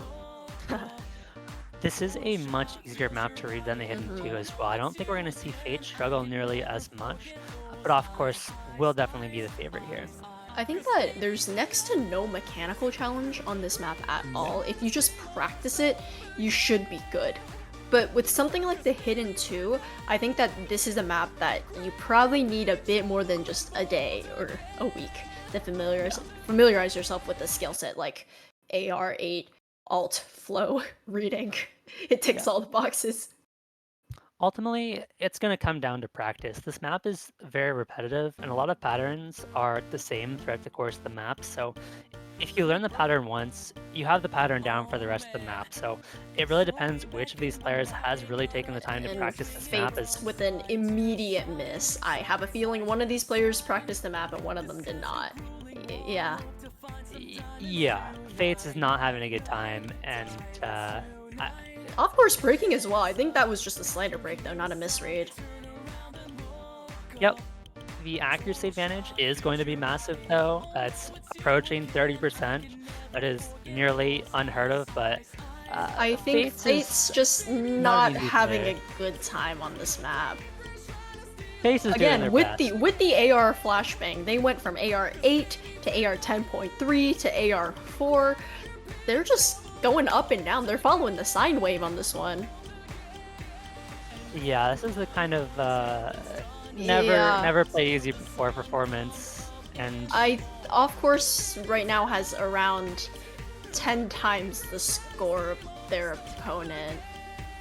Breaking right there, I don't think it matters, unfortunately. no. And like you said earlier, if you learn the pattern, you're good, but also that applies in the opposite direction too. If you don't know the pattern, you will miss it every single time. And on a map as repetitive as this, not knowing the pattern is really, really detrimental. Yeah, I mean, on a map like this, it's not actually too difficult to learn the patterns if you've It's played slow easy at enough. all. But if you've never played easy before, it's absolutely brutal to read, and it doesn't seem like FateZ has played nearly any easy. Yeah, off FateZ course looking is- really comfortable on the AR 10.3 compared to this. Yeah. I'm usually hesitant to call maps over, too early, but this one is. I think we was could lost call from it on second this 5. one. Yeah, just looking at the accuracy, like you were saying earlier, there's a clear distinction between the two on who's comfortable on this.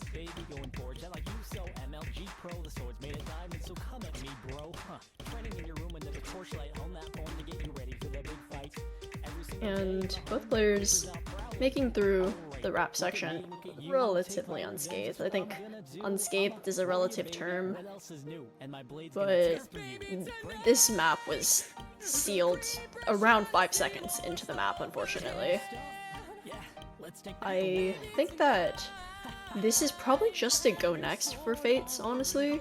If you can't read low AR, unfortunately there just happens to be a few too many maps that are a little gimmicky, a little goofy, low AR, that if you're not comfortable playing weird, then you're not gonna have a great time on this.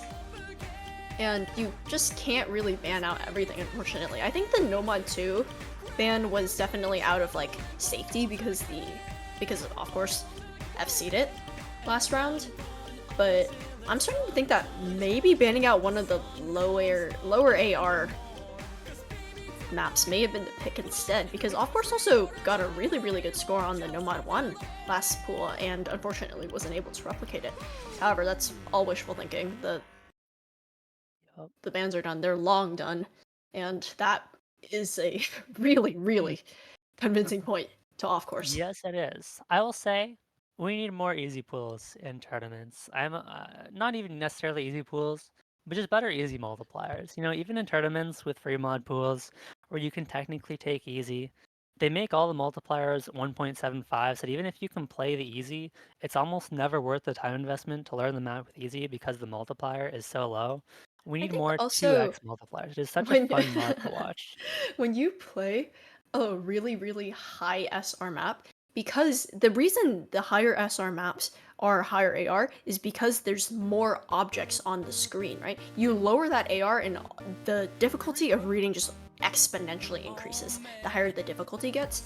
And the fact that the multiplier is often only 1.7 or 1.8 really incentivizes people to just not play easy because, like you said, Yeah. the amount of time it'll take to learn just isn't worth the payoff.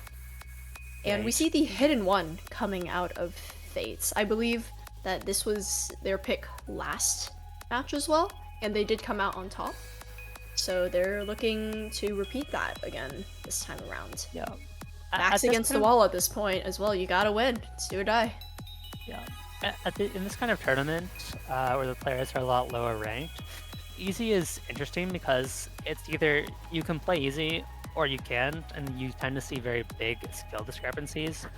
But in especially things like open rank tournaments, you have players like Akoro who are very comfortable with easy, right? Who are dissuaded from playing it free mod because of the multiplier. Even at lower rank ranges, right? You have players like Takasaki Yu, like Tenacious even, who play the easy quite frequently, and it's always good fun to watch players like those take easy on a free mod map and just pop off, get impressively high accuracies. But here we go into the hidden one, off course on match point now. FateZ needs to start the comeback now. Obviously cannot drop another point, and this is a pretty tricky tech hidden map.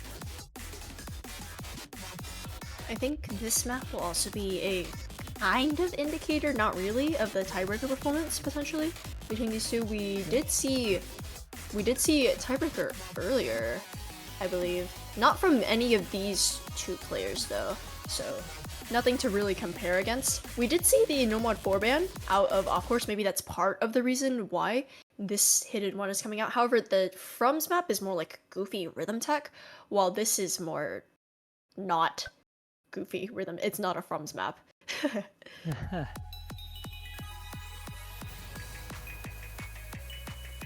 2 minutes, 13 seconds to see if off course can make it all the way to the finals, or if FateZ can begin the comeback. We do see early accuracy drops from both players, but the real test is going to come into the first PI. That's going to be the big indicator of the both And players' both comfort on this map. Off course, dropping a in little the bit of intro accuracy. scream. That's going to give early lead to FateZ, dropping a bit of the accuracy in that intersection. Not going to matter though, because the map hasn't really started yet. Yep, into the build-up, and here comes the real test. This is where we'll start to see the accuracy fall, the misses drop. There goes off course, the first big miss. FateZ is going to be out to an early lead here and is holding on very nicely to the combo. Looking pretty comfortable so far as off course finds yet another miss, and FateZ going to begin to want to ride with this one. This could be the start of the comeback, but FateZ needs to pull. It's a very short map. We're already approaching the halfway point. FateZ just continues to build that combo, looking so good so far. It's still holding the FC halfway into this map. Really impressive. Yep, bit of an easier section here and into the next PI. FateZ finally finds the miss. Off course has recovered combo really nicely. This one's going to start to go back over. The question is, can off course hold on? 250 combo advantage is very big. Has the accuracy advantage as well, and off course is bringing it back. The score lead is going back over so quickly. FateZ now recovered as well, but needs a miss from off course. This one is going to come down to the wire. And I think that this will just come down to who breaks first. If both players continue to hold, it will switch over, but this last techie section will likely be the one to decide it all, and here we go. Yep, FateZ cannot miss, but there goes the miss from FateZ, and that is going to be it. Off course will close this one out 5-1, and we have our first finalist here. Very well played by FateZ, but unfortunately not enough, and will be dropping out in top 4, but very good performance, and I believe that we aren't happy. saying goodbye to FateZ either, because we will be streaming the losers finals in a little bit. And that's off course closing off the hidden one. Really, really impressive score. 600k, not to be forgotten either. FateZ 400k on this score is impressive. Off course actually with the S rank, no misses, just slider breaks. Yeah, I think just slider breaks in the middle of the map, unfortunately, really capping out that score. Yep. And I want to see if we can switch over very quickly to the other match. It is currently 4-3 in favor of Sid. They're in the middle of Hidden 3 for potentially the last map, so we'll see if we can catch the end of that one as we get switched over here and see who is going to be that second finalist. The question is, it is Sid's pick, so Sid could take the win with their last pick, but if 4XNL gets the break point, we might see yet another tiebreaker. We'll see if we can pull that up momentarily. And just taking a quick look at a few of the earlier score lines. Sid winning the Hard Rock 2 by around 120k, 4XNL winning the Hidden 2 by 130k, Sid winning the Nomad 2 by 122k, both players getting really good scores on the Nomad 2. And here we go. Here it is. Oh, it's over. I think this, oh, JK. 4XNL wins it. We are going to tiebreaker. Let's go. 2 tiebreakers in a row for 4XNL. Poor guy could not catch a break. Yeah. And if we take a quick look, the Nomad 4 was not played, and neither was the Hidden 1, so we don't really have an indicator, unfortunately, of how these players are on tech, besides the fact that I guess 4XNL literally just played this map. So both players are kind of going into this map with Sid knowing what their opponent has scored before, and 4XNL hopefully trying to improve on that score a little bit. Yeah, and coming into this match, I really thought Sid would be the favorite, but 4XNL has put up some very impressive scores, getting 600,000 on a number of maps, even 550,000 on Hidden 2, which is absolutely absurd.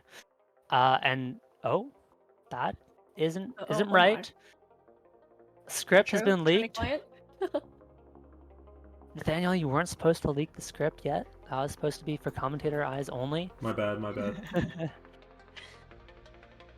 Taking a quick look at the longer maps, right? HR1 did go to 4XNL. The Nomad 2 went to SidFj. The Nomad 3 went to SidFj as well. I don't think consistency's gonna really be the key here. I think it's just gonna be who can hold on to that initial combo the longest, because once this map starts, there's like one nice section in the middle, and then it's just sliders, sliders, sliders, sliders. And that 300 to 500 to maybe even 700 combo you can hold at the beginning is going to be absolutely crucial towards your score. Because, bro, if someone FCs this map, I'll... No, yeah, there's no way. You know what? I'm not gonna say something stupid, but there's no way. There's no way. Absolutely no way someone FCs this map. Oh, 4XNL has to go to the mall. Mom called them. Oh, unlucky. But no, neither of these players should miss at the very start. What we saw last time is Bartjii just really missed early on and I think could not recover at all. Too. I don't think we're likely to see Sid missing at the start here, and so it's going to be a lot more competitive into the end of the map, and this map only gets harder as it goes on. So I think for the most part, whoever can take that early lead is going to hold on to it very likely. It is so hard to keep combo on this map, especially into the ending, which is absolutely brutal. The tech patterns just get so much trickier. Another thing to keep in mind is that the BPM on this is 174, but it's kind of deceptively slow because the rhythm in the key eyes with the sliders is so intensive that oftentimes there's a lot of overlap and snap requirements that you wouldn't really expect out of an 174 BPM song. So the AR maybe becomes a little too low at times, to the point where players really struggle to read what's going on, like what we saw earlier in the match. There was a ton of misreading going on. Yep, here we go. MP start 5 in the chat. SidFj, 4XNL, one of these players, and only one, can play off course in the finals. Who will it be? Remains to be seen. Both players opting for the no mod on the tiebreaker. Makes a lot of sense. There's no need to risk any mods here, and it is going to be a very slow build up into the start. Really let those nerves build for both of these players. And oh, look at the shakes from 4XNL. Nearly missed on a slider. I can't imagine what it would be like to be in this situation. It's not like fun. nerve-wise. Early accuracy advantage to 4XNL, I don't think it really matters. We're really looking out for just early shit misses here. Yeah, I think if either player does manage to hold on through the first KI section, it's going to be a massive advantage one way or another. It's the first kind of very tricky section that you can hold through. Every KI after that gets absolutely brutal, and we see both players have made it to that 300 combo mark. This is Sid where with a we bit saw of a cursor Bartjii. dance. Yeah, this is where we saw Bartjii miss last time. Sid not going to make the same mistake, and here we go into the first KI. This is where things start to get tricky, and this is what it all comes down to. The first drop is going to be massive. Both players hit the stream. In that first stream into the tech section. Now this is the easiest tech section of the map, so I could see both players comboing through this. There is some of that aim requirement as well, and neither player showing any signs of slowing down, as neither of them dropping accuracy, both hitting the circles quite comfortably. But Sid first to drop on that mechanic break section, I believe. This is, like you said, this is really the only KI without any serious tech elements. Both players hitting the wiggles. 4XNL is gonna try and look towards capitalizing off of this early combo, knowing that this could very well be their only shot at growing a really big combo. Yeah, map only gets harder from here on out, so it's going to be really tough. And but 4XNL finding a slider break, I believe. Really good accuracy on on that side, though. Yep, giving Sid an opening back into this match, as Sid does hold on, drops some accuracy, but holds onto the combo. That's what's going to matter. Back up to 350 as 4XNL finds yet another miss. And that score gap is closing slowly but surely into the next KI. Can Sid hit this last pattern? Hits the sliders. And Sid is in a great spot to make this Sid's going to be rewarded with like roughly 200 slow-ish combo, and at the break, both players will be able to see each other's scores. 4XNL slightly down in the combo, probably down by around 300-ish, but he is, or they're up in the accuracy. And Sid now knows that they are in the driver's seat. Surely no one breaks on the sliders, right? Don't speak too soon. Surely. Surely you would never curse anybody. 4XNL is looking a little bit shaky, but there goes Sid on the slider.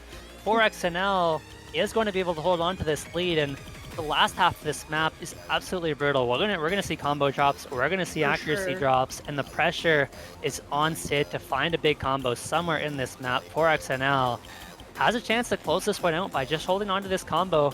Another 300 on this combo map would probably do really is not too much though, especially as we're going into the second big drop. That first KI was really only the friendly one. From now on, the map's just gonna pick up, and it's not gonna stop with the techie elements. There's gonna be reading, there's gonna be streams, there's gonna be tapping, and both players actually hitting that stream, and here we go, it's the second KI. Yep.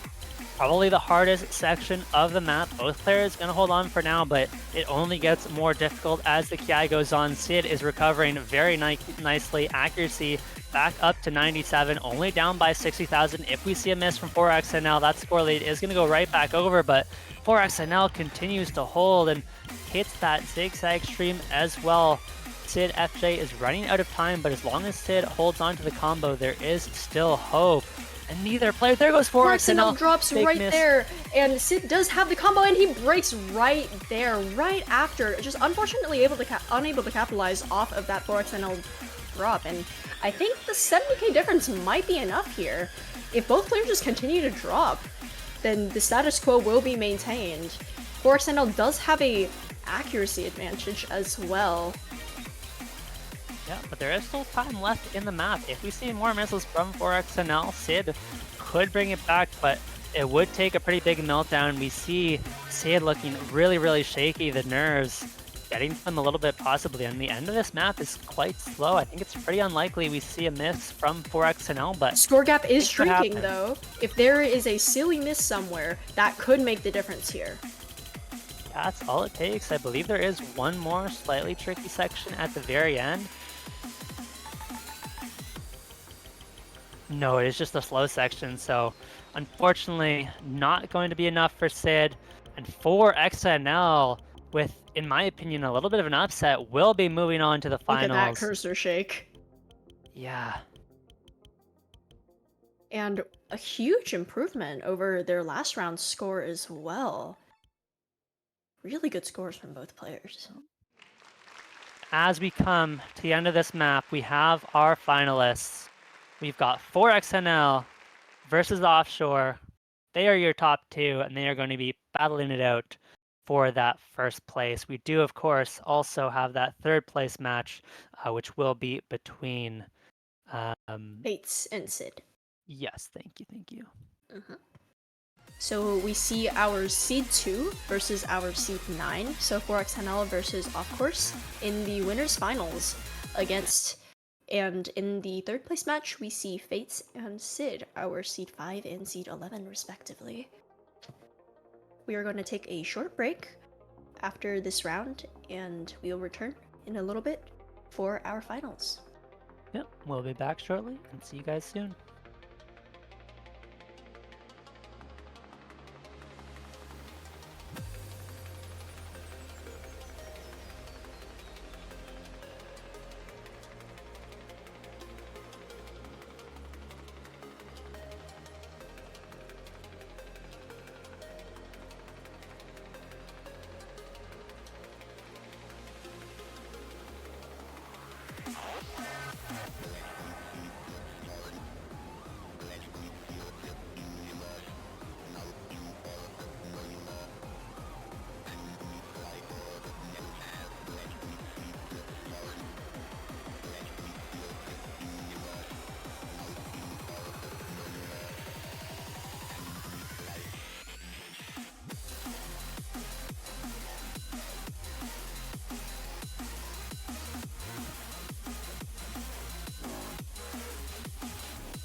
So just a All small right. update. Yeah, I Yes. kind of want to call it renyoo. Yeah. It seems FX 4XNL actually has qualifiers for another tournament, which is really Bruh. funny. So I think Off Course is gonna win by default on Grand Finals, which is really awkward. Imagine forfeiting in grand finals. That's so awkward. Yeah. So I suppose we're gonna be Gotta watching play third place. qualifiers.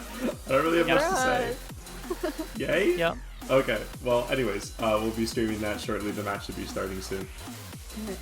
Yep. It's unfortunate, but it is what it is. Since we do have a little bit of time here before we start the third place match, why don't we talk about potential picks and bans here? It is FateZ up against SidFj, and in the let me double check here. So in the previous matches, we had Sid ban out Hard Rock Free, we had FateZ ban out No Mod 2, and we've seen Sid look quite solid on some of those low AR picks, on the easy, on the HD2, especially in that round of, that quarterfinals match where it was not banned. So we're going to want to see FateZ banning out that low AR, whereas it feels like Sid has quite a few more options in terms of bans. You I think in probably any just want to take a situation, look at that it's just MP gonna link, ban the figure lower.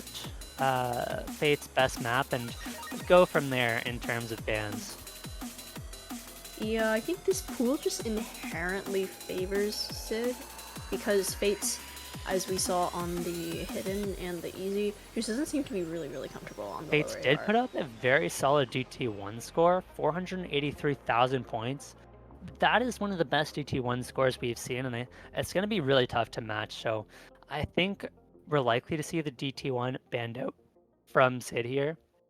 And keep in mind, for the finals, it is 2 bans, best of 11. So FateZ is going to be able to ban out both the hidden 2 and the easy 1, which is going to be really nice for FateZ as opposed to only being able to ban out one of those, and then being stuck against, let's say the easy, the no mod 5. It's going to help out FateZ quite a bit here. The second ban for... Oh, a little bit of damage control? I think that in yeah. general, right, FateZ did pick the No Mod 5 last round, which we saw. Unfortunately, didn't really end up working for them, but I think the willingness to pick into No Mod 5 demonstrates that they're at least somewhat comfortable on it.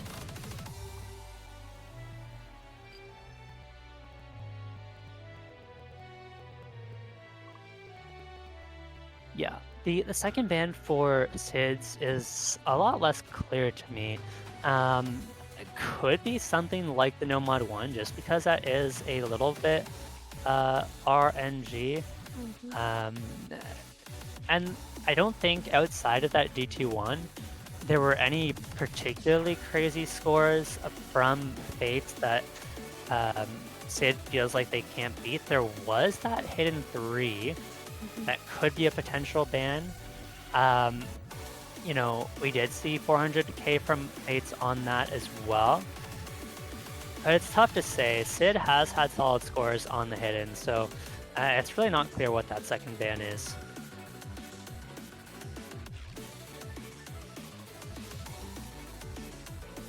Neither player is online, so that's pretty cool.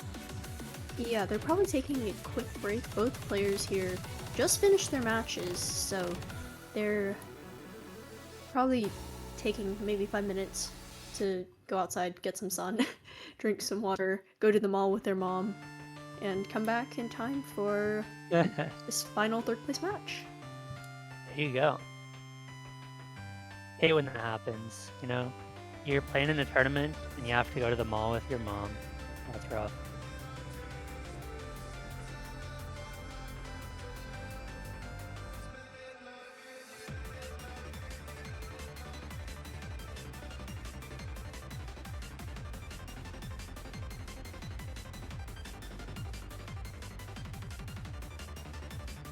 And yeah, we did skip over a little bit, but because it was a forfeit, but for the first time in RGC, Off Course will be taking first place. Off Course played very well, had some really impressive scores all throughout the tournament, And so a huge congratulations to Off Course. It is a little anticlimactic, but Off Course, I think, definitely deserving of the win, and would have been my favorite going into the finals regardless. So very, very well deserved. Go make sure you congratulate Off Course if you haven't already.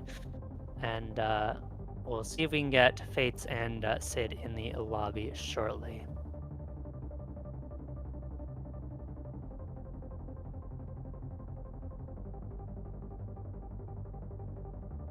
And since there are no warm-ups when the players are back online, we will just be hopping straight into roles again. Yes, should be right into roles. In case you guys are interested, I believe there is still Div 2 finals going on, Nakomi versus Philoxen, and that is just going to be on the second channel in case you guys want to check that out. Oh my God, Lots of good Philoxen. matches to be played. He's my teammate. We're playing Grands tomorrow. You're playing Grands for which tournament? Yeah, MVT2. Ah, well, good luck. You guys have got this. You will surely win. Really? I never did win a tournament. I was forever second place. It was pretty unfortunate. It's okay. And I got like If I 5 qualify second for a places. tournament, I'm proud. There you 10K go. tournament range is too hard. 10K? Yeah, that's a rough one.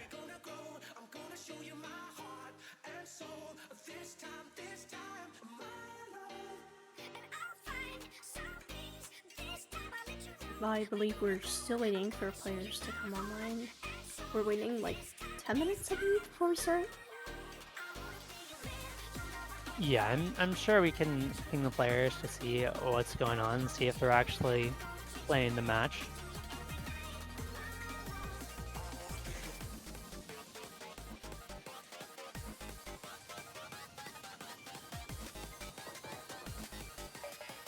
It looks like the Div 2 matches are yet to start as well, so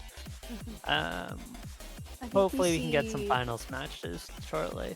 We see the Div one 2 picks and bans happening, I believe. Oh, do we the Div actually? 2 winners finals is on their first map, with Nakomi picking into Nomad 3 as the first pick.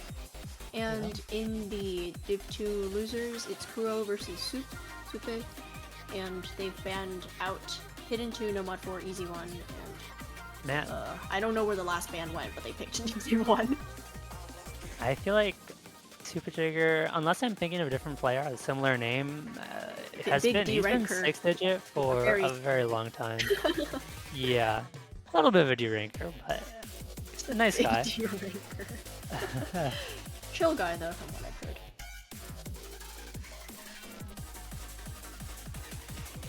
I mean, definitely not like a major D-ranker or anything. There have been much worse D-rankers.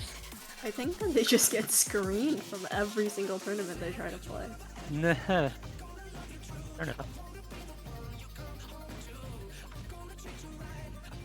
Well, we've got players online. It's progress. Let's go. We have a match.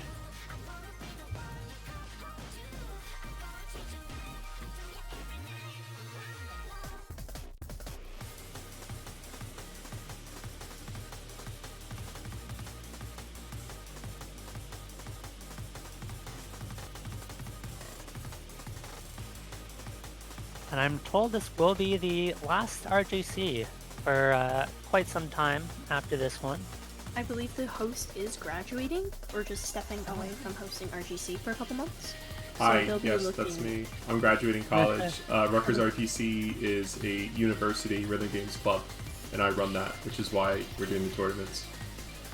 So whoever becomes president after me will decide if they're going to do it or not, if they can like make the time for it. But we'll absolutely be doing our biannual open rank tourneys. Like those are going to continue for the time being indefinitely. It's just about the monthlies. Good to hear. Yeah, monthlies are definitely a lot of work to make happen consistently. So kudos to you for keeping them going for so long. It hasn't been monthly in a while. I think it's been fair like enough. A couple iterations since it's been monthly.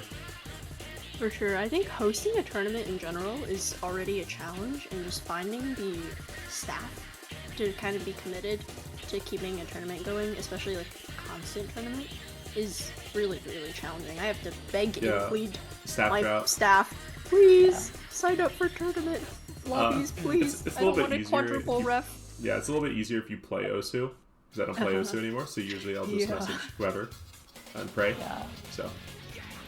Go forum post hunting. Exactly. Alright, hopefully these players join soon. Hopefully, yeah. I've hosted a couple tournaments, and it's a lot more work than people realize. There's just so much that goes into it. Even on the back end, there's all the shading, the organization, the scheduling. All takes a lot of time. So huge shout out to just all the people who still take time to host tournaments for very little reward most of the time. Yeah, you get very little payoff and a lot of hate notes in your pool if they don't like it. Just a heads up. Sid for what's it called? SidFj can't play, so that's another FF. So I suppose we will be watching the Div 2 Losers Finals. So I guess we'll spend 5 minutes setting it up, and then we'll be back. Good luck to commentators. Figure it out. Yeah. So, I think.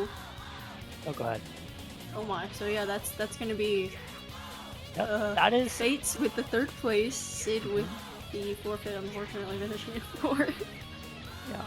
An anticlimactic ending to the tournament, but I believe that will be it for us. I want to give a huge thank you to renyoo for joining me today in the commentary booth. And of course, massive shout out to Nathaniel for hosting these tournaments, making them happen time again, and streaming this one for us.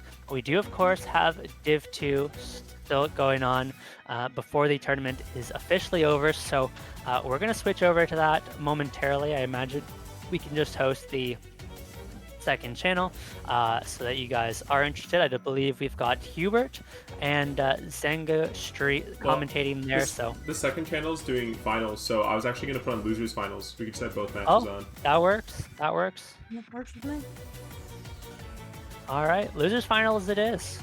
And I don't have to commentator curse my own teammate, which is I can do that for you.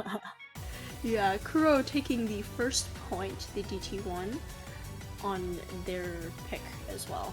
So Soup will have an opportunity to respond.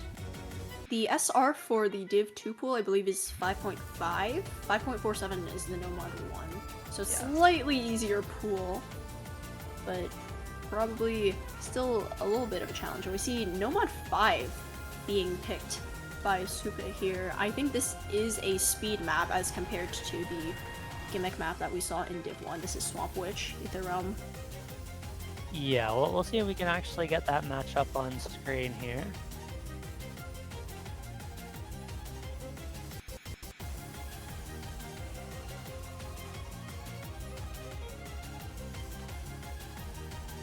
I wonder what that 4th ban is. It's just not in the ref sheet. Yeah, there was no ban I saw in the chat. Suppejeger opted to skip the 2nd ban. That's fair. You're really comfortable in the pool? Go for it. Yeah. Just having fun with it.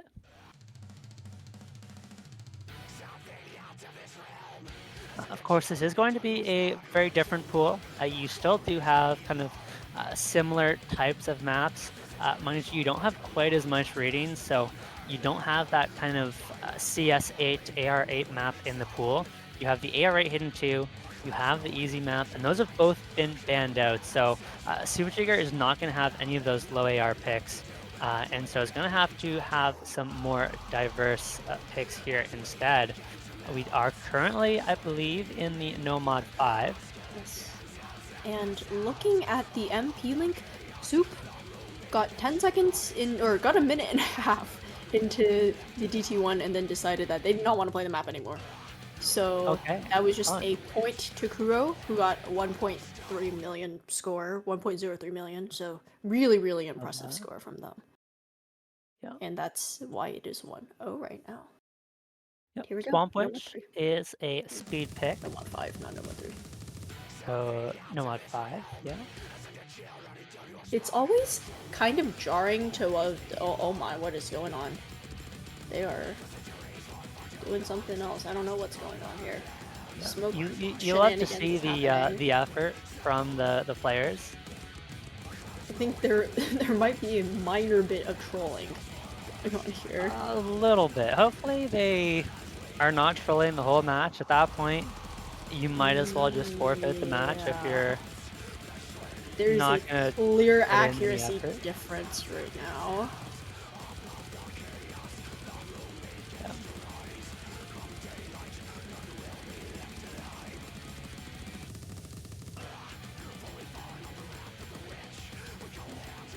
I think Public maybe there's service some announcement. tablet Even issues because this is not tablet issues. This is just straight up trolling. mm, Public service announcement. If you don't want to play, don't troll your matches. Just forfeit. It's a complete waste of your opponent's time to make them play 5 or 6 maps when you're not trying in any of them. So hopefully suppejeger will see them perform a little bit better in future maps, but it's pretty rough so far. Don't do this. It's just painful to watch It for could everybody. also just be just the player getting annoyed though. To be fair, and they're trying to just mental reset for the next map. Could be. Gotta stay hopeful. Yeah. but yeah, there's a clear difference between the two scores. This map is really long, however. I believe it's like around 2,000 combo. I've played this map in a tournament before, and Yeah. even if you really troll the first half of the map, there's so much combo that it's not really over. However, there's This a one's clear pretty over. act difference. Uh, Yeah, this one's definitely over. Yeah, suppejeger is just cursor dancing the whole map. And we still got half the map to go, so this is going to be a second point for Kuronami. I assume this is also best of 11. Yes. Oh It's no, this losers is finals, best so of I think 9. it's best of 9. According, yeah, best of 9, 2 bands.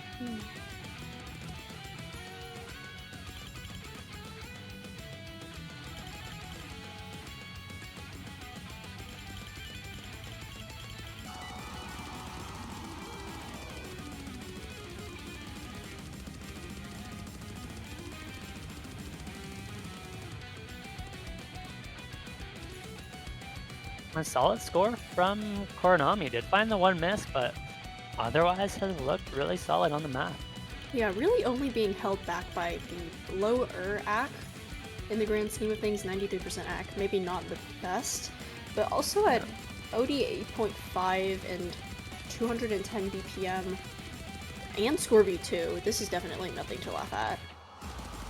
No, it's a pretty tricky map in terms of accuracy. It is...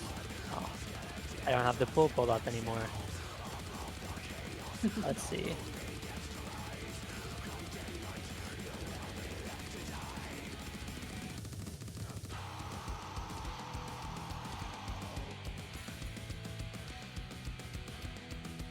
There we go. 210 BPM. It's nothing crazy, but definitely on the faster side for this range. And it's just going to be a 2-0 lead for Kuronami. This was suppejeger's pick, so this is going to be a break point, and now Kuronami is going to have the next pick. Outside of the DT pool, which is just really fast overall, this is one of the faster maps in the pool. The entire hidden pool, pretty slow, all within that alt BPM territory, 102 to 138. And the Hard Rock one is at 215 in all the DT pools above 230 BPM. But this is the fastest no mod, so it'll kind of put into perspective what each player is kind of capable of playing speed-wise. To be fair though, I don't really think Soup was playing most of that map. No. Yeah, there is only one other kind of speed map in the pool dedicated speed map. I believe that DT2 Shining Wizard it is 237 BPM, but mostly 5-note bursts. So it is the bursts are faster, but not nearly as stamina intensive. You can largely mash your way through them, and we'll see if we what the next pick will be from Kuronami. Kuronami definitely looking really comfortable on a lot of these mechanics picks with the FC on the DT1. Really solid score on the Nomad 5, and in line with the mechanics, the Nomad 1 is coming up next. This is as standard gets. This is your PP farm map. 3 minutes 40 seconds, 177 BPM, and really comfortable stats overall. CS4 0.2, AR 9.2. Shouldn't be an issue for any of these players, minus a lot of trolling. Yeah, we'll see how it goes. Depends if suppejeger actually plays the map, or if he, wants to start taking it seriously. So we'll see. I don't really think there's anywhere to really miss in this map, besides the KIs where the jumps get a little big, and the final KI where the jumps get pretty big. Yep, definitely going to be important to try and hold on through that first KI section. It is the easiest KI. Like you mentioned, last one is the hardest, so you can't really expect to build up that big combo, make the comeback in the end of the map, unless you really pop off towards the end. If I recall correctly, there's like literally 0 tapping requirement in this entire map. So it'll really just come down to the accuracy, the consistency, and how comfortable the players are on this spacing. If I had to guess, we're probably going to be seeing 2 fairly high scores if both players are trying on the map. I'd imagine so. Div 2 finals in the upper bracket. Currently 2-2, so that should be a good match. Go check that one out. They're not actually trying. Okay. See it.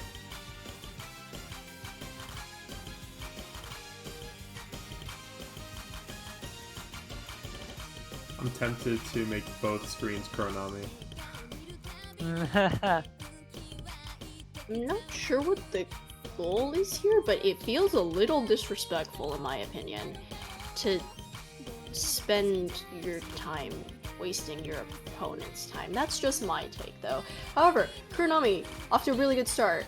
Pretty good accuracy, still holding the FC. Yeah, I mean, at the end of the day, I've said it once, I won't, spend too much time on it, but if you're going to troll intentionally, don't make your opponent waste an extra hour of their time. Just forfeit the match. It is a waste of time for your opponent, waste of time for the refs as well, who have to sit there and ref the match when they could be doing other things. When they could be reffing 2 other matches instead. Exactly. And Kuronami making it out of the first jump section. Albeit dropping around half a point of back. Does not matter. Nope. And into the second burst, really. It's more free combo.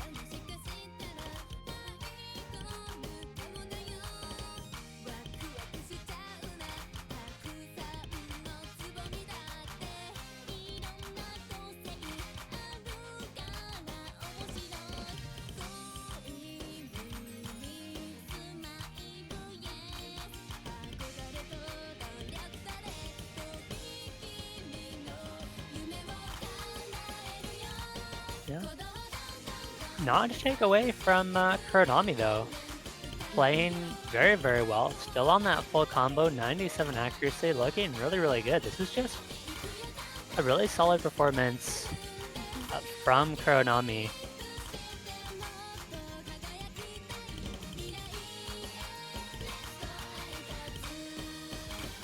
And nailing that second set of jumps as well. Heading into like the bridge-like aspect of the map.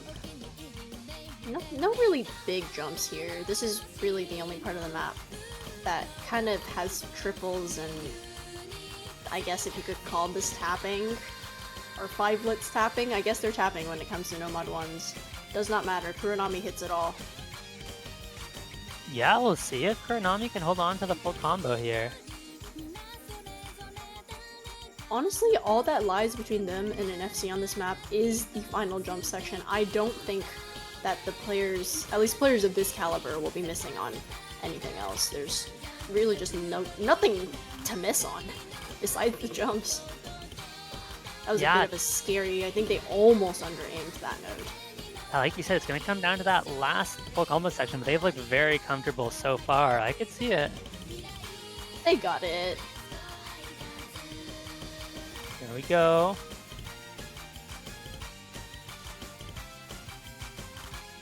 Kuronami still comboing. I think they've got it.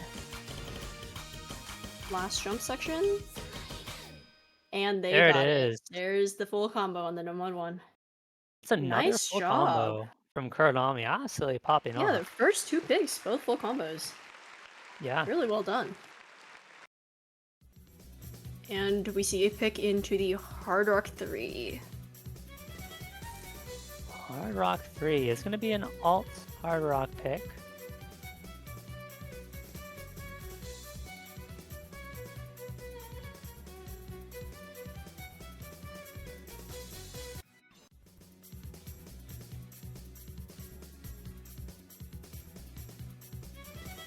And it is still a chat for the other match, but suppejeger has been given a warning, so I believe we might get chat shortly. Might take the client restarting just because adref is a little gimmicky. It is. But hopefully we will get the chat soon. But yeah, if they in the next map as well, they will be disqualified, so we'll see how it goes. This is an interesting pick. I guess if this match was being played to win, this pick does make sense. Maybe go into that ulti tapping, because obviously your opponent's a really strong mechanics player. You're not gonna give them points on a silver platter if you're trying to win. Mambo #5, Hard Rock 2. I think Absolute this is banger Hard map. Rock 3.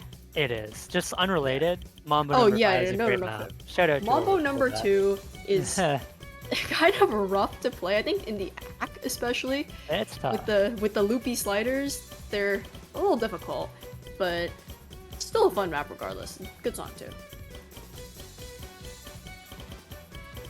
Yeah. And now the thing about these Hard Rock alt maps is alt does tend to be one of the harder skill sets to get good accuracy on, especially at the lower rank ranges if you don't play a lot of Hard Rock. Alt is one of the hardest skill sets to kind of really adjust to. And you're just going to see players drop back everywhere very commonly. You see Kuronami down at 90%, suppejeger is at 94, but it is Kuronami with the combo advantage here, so it looks like we do have suppejeger actually putting in some effort for this one, thankfully. And map this is map's almost just over. so short, but that 40k gap isn't going to go anywhere. I was going to say it was going to shrink as Kuronami broke, and Soup has quite a bit of an accuracy advantage, especially with that wiggle being a big ag drop for both players. Unfortunately, I think Soup just doesn't have the accuracy or the combo. Even though they have the advantage, it isn't enough. And that is going to be the Hard Rock 3. Fourth point to Kuronami. Going to be on match point. And on their pick. Kuronami is fully in the driver's seat here. They get to determine where they want to take this match. Yes, they do. Lots of options left in the pool still.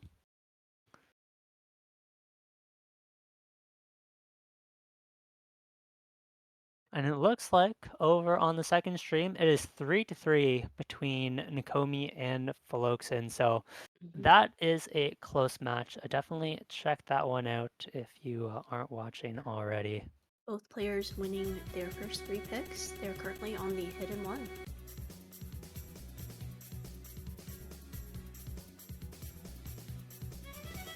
I think both players are discussing their picks with each other. Yes, they are. It. It is definitely an interesting match. Tiebreakers being requested, unfortunately. Of course. It's the one map they're not allowed to play. Yeah. I want to see the Hard Rock 1 come out. Mainly because I'm a big fan of Hard Rock 1. I just want to see Mambo number 5. That's fair. Hard Rock 2 would also be a banger. Either Hard Rock, I think, here would be a win. It would. Kuronami Tomodachi has- no Uta, the easy map, is also a classic. Although I think this is And the lower diff of unfortunately- the map, which is not as fun, but it's okay. And they are rolling to play the map. I believe that will be 1, 2, 3, 4, 5. It is the Hard Rock 1 if they are rolling 10. I'm gonna be honest, this guy's being a bozo in the chat. It's pretty funny, but yeah, he's talking about something he wants to do after the tournament. And it's instead definitely it's no mod something. 3. Interesting. No mod 3. Oh, it's this map. I've played this before. It's Wild side. this map. At least it's a short one to close things out. Only 2 minutes. I think this was pooled for. I think a higher diff of this was pooled for OCL. I want to say. I'm not sure. Yeah, you might A couple be splits right. ago. The background looks really familiar. I've definitely played it somewhere. I just don't know where. Too many tournaments. Well, let's see if Kuronami can close this one out. On their pick as well. Granted, I Yeah. think this was a roll, so maybe not their most confident pick, but they're just looking to have That's fun true. here. They're just taking whatever, hoping for the best. Okay, both players hitting the intro set of doubles. If you don't like doubles, you will not like this map. I don't like this map. Oh, I love doubles. There's nothing worse for a player who has no finger control than a map full of doubles. And Kuronami, with an early break, Yeah, not what I you play really want only to see. finger control, so you know this is the kind of map I love. I play PP Farm. Of course. Yeah, gamers love their PP. And Soup is now up to around a 30k lead? 40k now, at around a third of the way into the map. Luckily, the map doesn't get much harder than this. Unfortunately though, if you're not enjoying yourself, don't care. Sounds about right. If you're not having a good time on the first half, wanna you're not see gonna him have a win good this time on the one. second half either. I mean, it looks like he's going to. I'll play Still hold quite on a to that bit. FD. Yeah, Kuronami does have the recovery, but unless we see the throw, it doesn't really matter. Yeah, you can't recover if your opponent doesn't corrupt, unfortunately. That's true. Oh, there it is. Now Kuronami just needs to hold. Ack advantage to Kuronami as well, very, very slightly though. Yeah, I have a It's feeling really we're the going to combo see a that's gonna couple make more the difference. misses from Soup into the end of this map.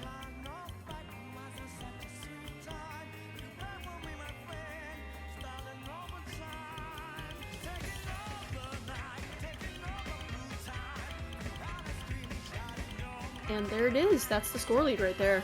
Swung over to the left. Score lead is going And back Kuronami over. does break. Suppejeger has around 200 combo, I believe. If I could get a few more pixels, it'd be a little easier to see. But I believe that that 20k score gap is shrinking, but it will not close in time. And that is the match. That is it. Kuronami will be taking third place. I believe the other match is still going on. 4-2-3 for Philoxen, but over on the stream, it is going to be it for us. Congratulations to Kuronami for third place in Div 2. And a big congratulations to all of the Div 1 players, especially, I'm forgetting the name already. Who won the Div 1? Course. Of Of course. course. That's the one. Huge congratulations to Off Course for winning 4XNL for second and FateZ for third. But once again, I'm iFlame, joined by renyoo. Huge thank you for joining me. And Nathaniel, as the host, anything you wanted to add before we end this stream? I mean, not really. I mean, I've been doing this for 2 years. I think it's been pretty fun. I look forward to whoever's in charge in the future, what they have in store. But yeah, stay tuned. We'll have future events. Join our events Discord. We'll be posting whenever we need staff or players. If you've never tried tournaments, please give it a shot. Thank you guys for watching. Take care. Thank you. Bye bye.